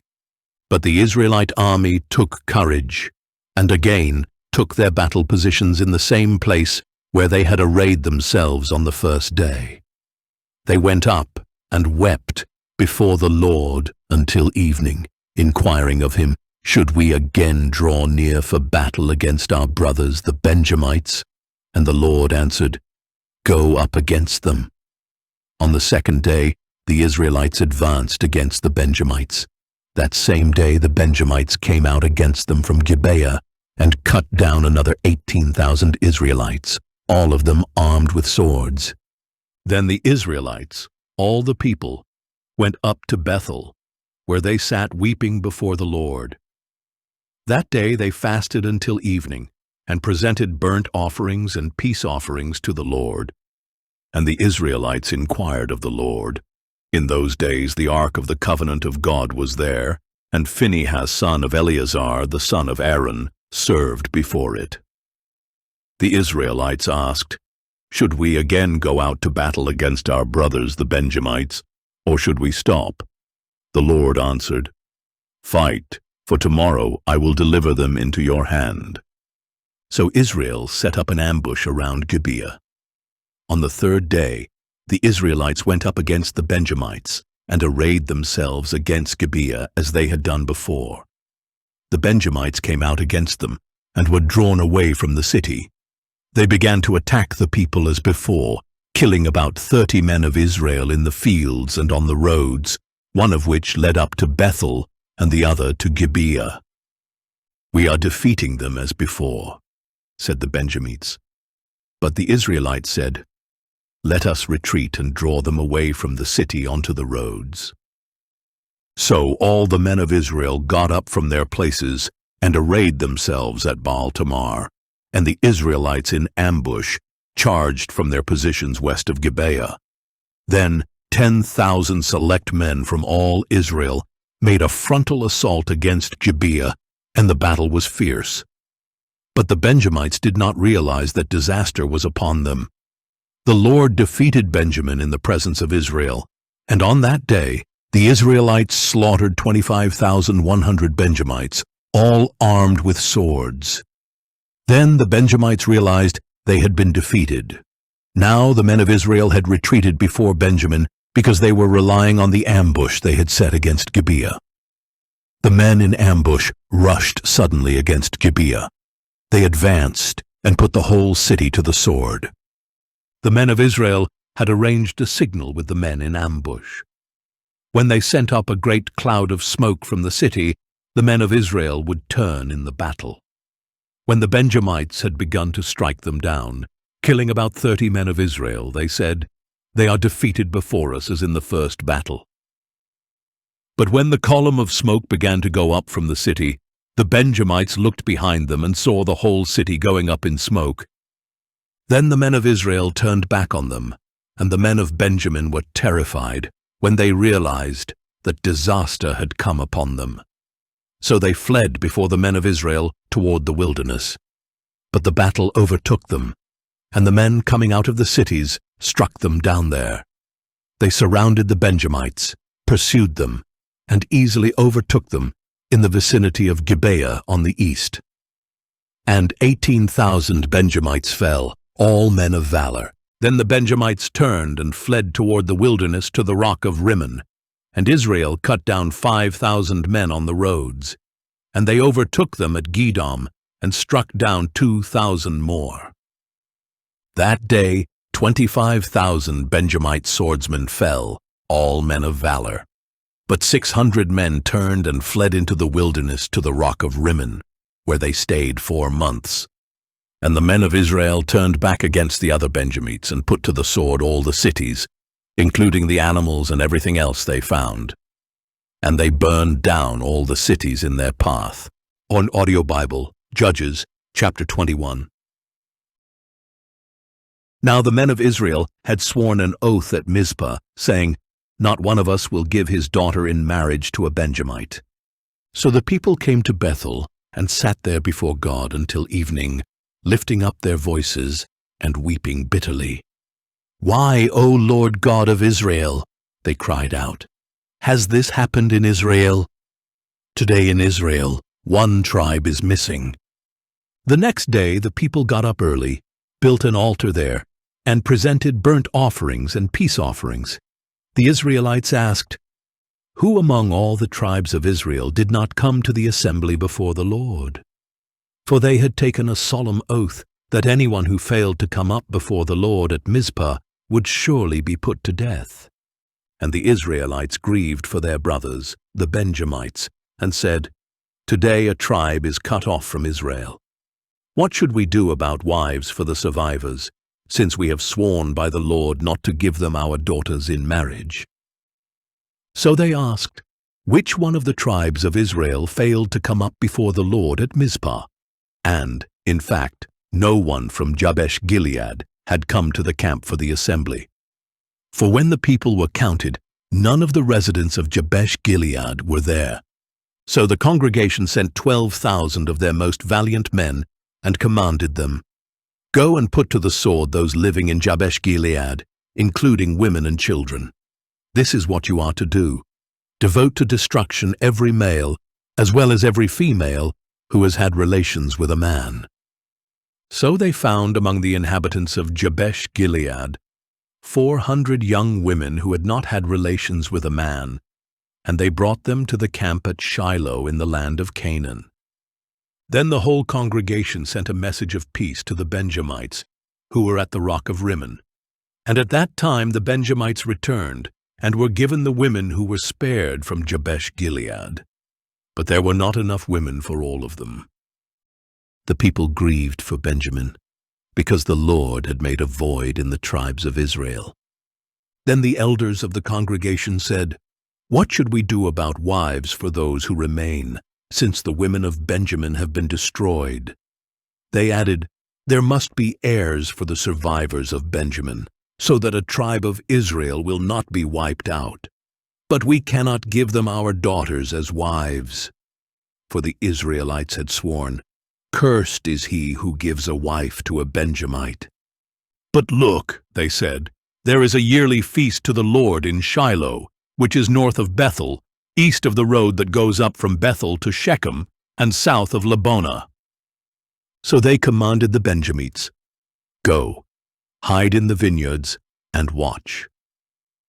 When you see the daughters of Shiloh come out to perform their dances, each of you is to come out of the vineyards, catch for himself a wife from the daughters of Shiloh, and go to the land of Benjamin.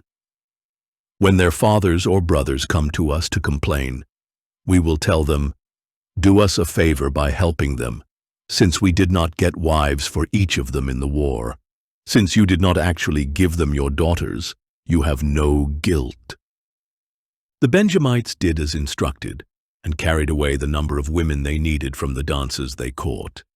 They went back to their own inheritance, rebuilt their cities, and settled in them. And at that time, each of the Israelites returned from there to his own tribe and clan, each to his own inheritance. In those days, there was no king in Israel. Everyone did what was right in his own eyes. Audio Bible Ruth, Chapter 1. In the days when the judges ruled, there was a famine in the land. And a certain man from Bethlehem in Judah, with his wife and 2 sons, went to reside in the land of Moab. The man's name was Elimelech, his wife's name was Naomi, and the names of his 2 sons were Mahlon and Chilion. They were Ephrathites from Bethlehem in Judah, and they entered the land of Moab and settled there. Then Naomi's husband Elimelech died, and she was left with her 2 sons, who took Moabite women as their wives, one named Orpah, and the other named Ruth. And after they had lived in Moab about 10 years, both Mahlon and Chilion also died, and Naomi was left without her 2 sons and without her husband.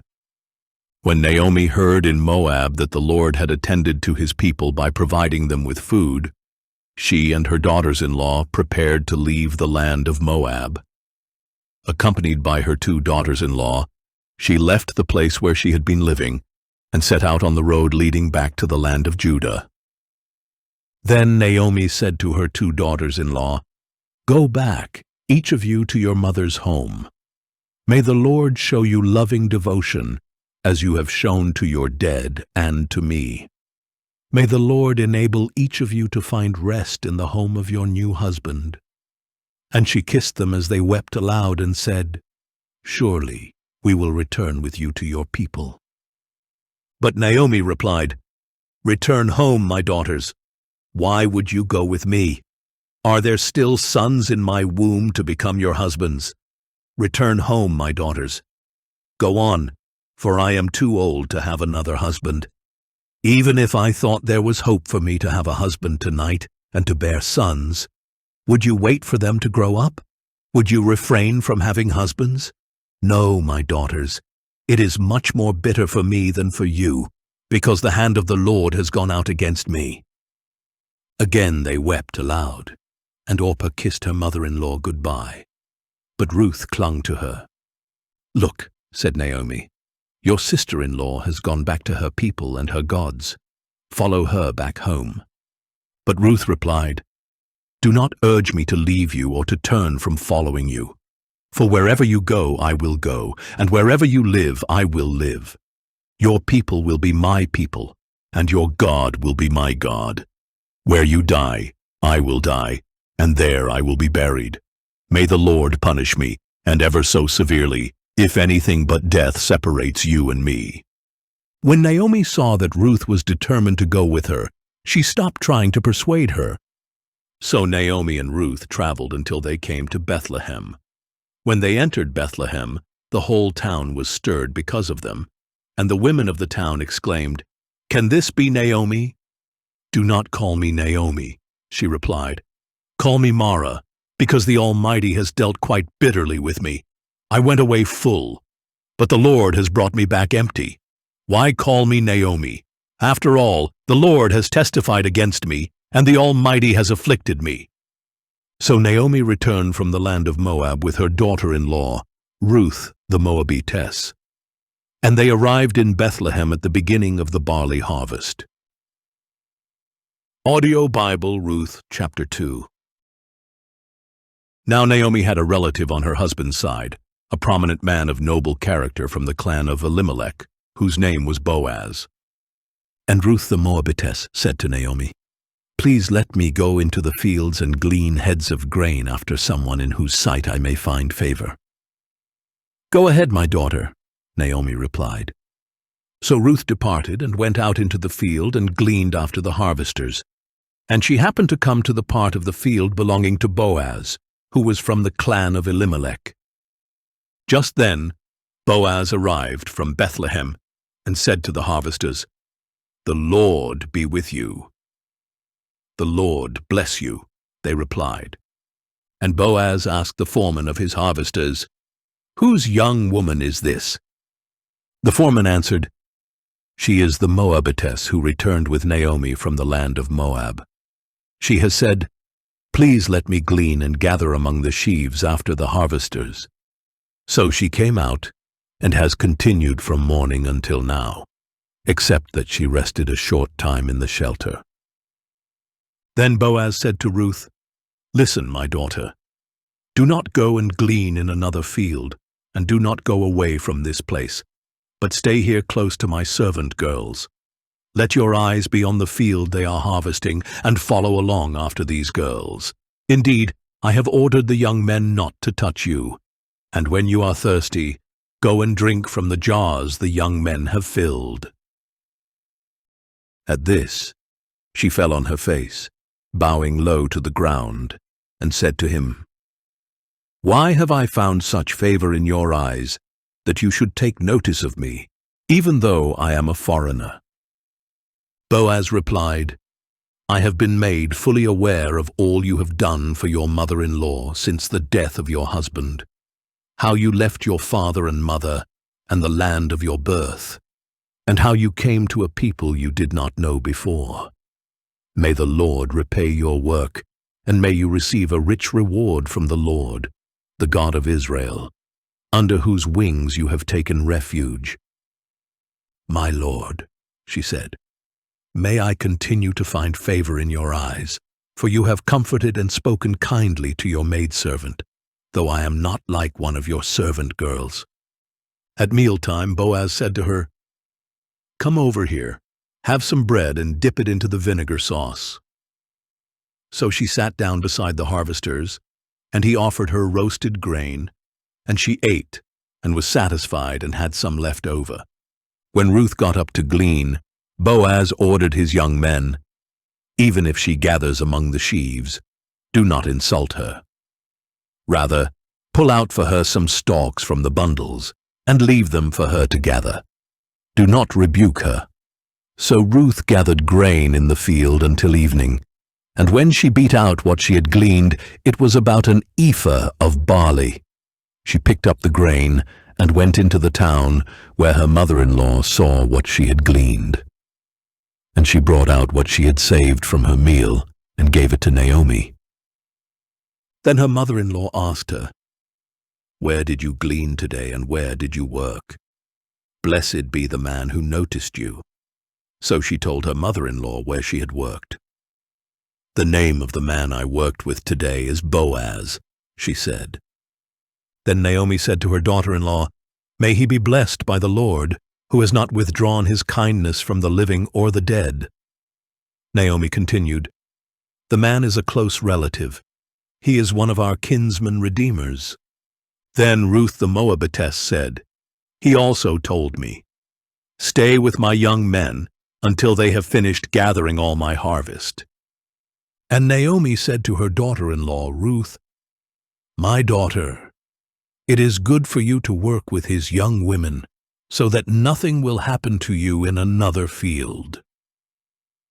So Ruth stayed close to the servant girls of Boaz to glean grain until the barley and wheat harvests were finished. And she lived with her mother-in-law. Audio Bible, Ruth, chapter 3. One day Ruth's mother-in-law Naomi said to her, "My daughter, should I not seek a resting place for you, that it may be well with you? Now is not Boaz, with whose servant girls you have been working, a relative of ours? In fact, tonight he is winnowing barley on the threshing floor. Therefore wash yourself, put on perfume, and wear your best clothes. Go down to the threshing floor, but do not let the man know you are there until he has finished eating and drinking. When he lies down, note the place where he lies. Then go in and uncover his feet, and lie down, and he will explain to you what you should do." "I will do everything you say," Ruth answered. So she went down to the threshing floor and did everything her mother-in-law had instructed her to do. After Boaz had finished eating and drinking and was in good spirits, he went to lie down at the end of the heap of grain. Then Ruth went in secretly, uncovered his feet, and lay down. At midnight, Boaz was startled, turned over, and there lying at his feet was a woman. "Who are you?" he asked. "I am your servant Ruth," she replied. "Spread the corner of your garment over me, for you are a kinsman redeemer." Then Boaz said, "May the Lord bless you, my daughter. You have shown more kindness now than before, because you have not run after the younger men, whether rich or poor. And now do not be afraid, my daughter. I will do for you whatever you request, since all my fellow townspeople know that you are a woman of noble character. Yes, it is true that I am a kinsman redeemer, but there is a redeemer nearer than I. Stay here tonight, and in the morning, if he wants to redeem you, good. Let him redeem you. But if he does not want to redeem you, as surely as the Lord lives, I will. Now lie here until morning." So she lay down at his feet until morning, but she got up before anyone else could recognize her. Then Boaz said, "Do not let it be known that a woman came to the threshing floor." And he told her, "Bring the shawl you are wearing and hold it out." When she did so, he poured in 6 measures of barley and placed it on her. Then he went into the city. When Ruth returned to her mother-in-law, Naomi asked her, "How did it go, my daughter?" Then Ruth told her all that Boaz had done for her. And she said, "He gave me these 6 measures of barley, for he said, 'Do not go back to your mother-in-law empty-handed.'" "Wait, my daughter," said Naomi, "until you find out how things go, for he will not rest unless he has resolved the matter today." Audio Bible, Ruth, chapter 4. Meanwhile, Boaz went to the gate and sat down there. Soon the kinsman redeemer of whom he had spoken came along, And Boaz said, "Come over here, my friend, and sit down." So he went over and sat down. Then Boaz took 10 of the elders of the city and said, "Sit here," and they did so. And he said to the kinsman redeemer, "Naomi, who has returned from the land of Moab, is selling the piece of land that belonged to our brother Elimelech. I thought I should inform you that you may buy it back in the presence of those seated here and in the presence of the elders of my people. If you want to redeem it, do so. But if you will not redeem it, tell me so I may know, because there is no one but you to redeem it, and I am next after you." "I will redeem it," he replied. Then Boaz said, "On the day you buy the land from Naomi, and also from Ruth the Moabitess, you must also acquire the widow of the deceased, in order to raise up the name of the deceased on his inheritance." The kinsman redeemer replied, "I cannot redeem it myself, or I would jeopardize my own inheritance. Take my right of redemption, because I cannot redeem it." Now in former times in Israel, concerning the redemption or exchange of property, to make any matter legally binding, a man would remove his sandal and give it to the other party. And this was a confirmation in Israel. So the kinsman redeemer removed his sandal and said to Boaz, "Buy it for yourself." At this, Boaz said to the elders and all the people, "You are witnesses today that I am buying from Naomi all that belonged to Elimelech, Chilion, and Mahlon. Moreover, I have acquired Ruth the Moabitess, Mahlon's widow, as my wife, to raise up the name of the deceased through his inheritance, so that his name will not disappear from among his brothers or from the gate of his home. You are witnesses today." "We are witnesses," said the elders and all the people at the gate. "May the Lord make the woman entering your home like Rachel and Leah, who together built up the house of Israel. May you be prosperous in Ephrathah and famous in Bethlehem. And may your house become like the house of Perez, whom Tamar bore to Judah, because of the offspring the Lord will give you by this young woman." So Boaz took Ruth, and she became his wife. And when he had relations with her, the Lord enabled her to conceive, and she gave birth to a son. Then the women said to Naomi, "Blessed be the Lord, who has not left you this day without a kinsman redeemer. May his name become famous in Israel. He will renew your life and sustain you in your old age. For your daughter-in-law, who loves you and is better to you than 7 sons, has given him birth." And Naomi took the child, placed him on her lap, and became a nurse to him. The neighbor women said, "A son has been born to Naomi," and they named him Obed. He became the father of Jesse, the father of David. Now these are the generations of Perez. Perez was the father of Hezron. Hezron was the father of Ram. Ram was the father of Amminadab. Amminadab was the father of Nahshon. Nahshon was the father of Salmon. Salmon was the father of Boaz. Boaz was the father of Obed.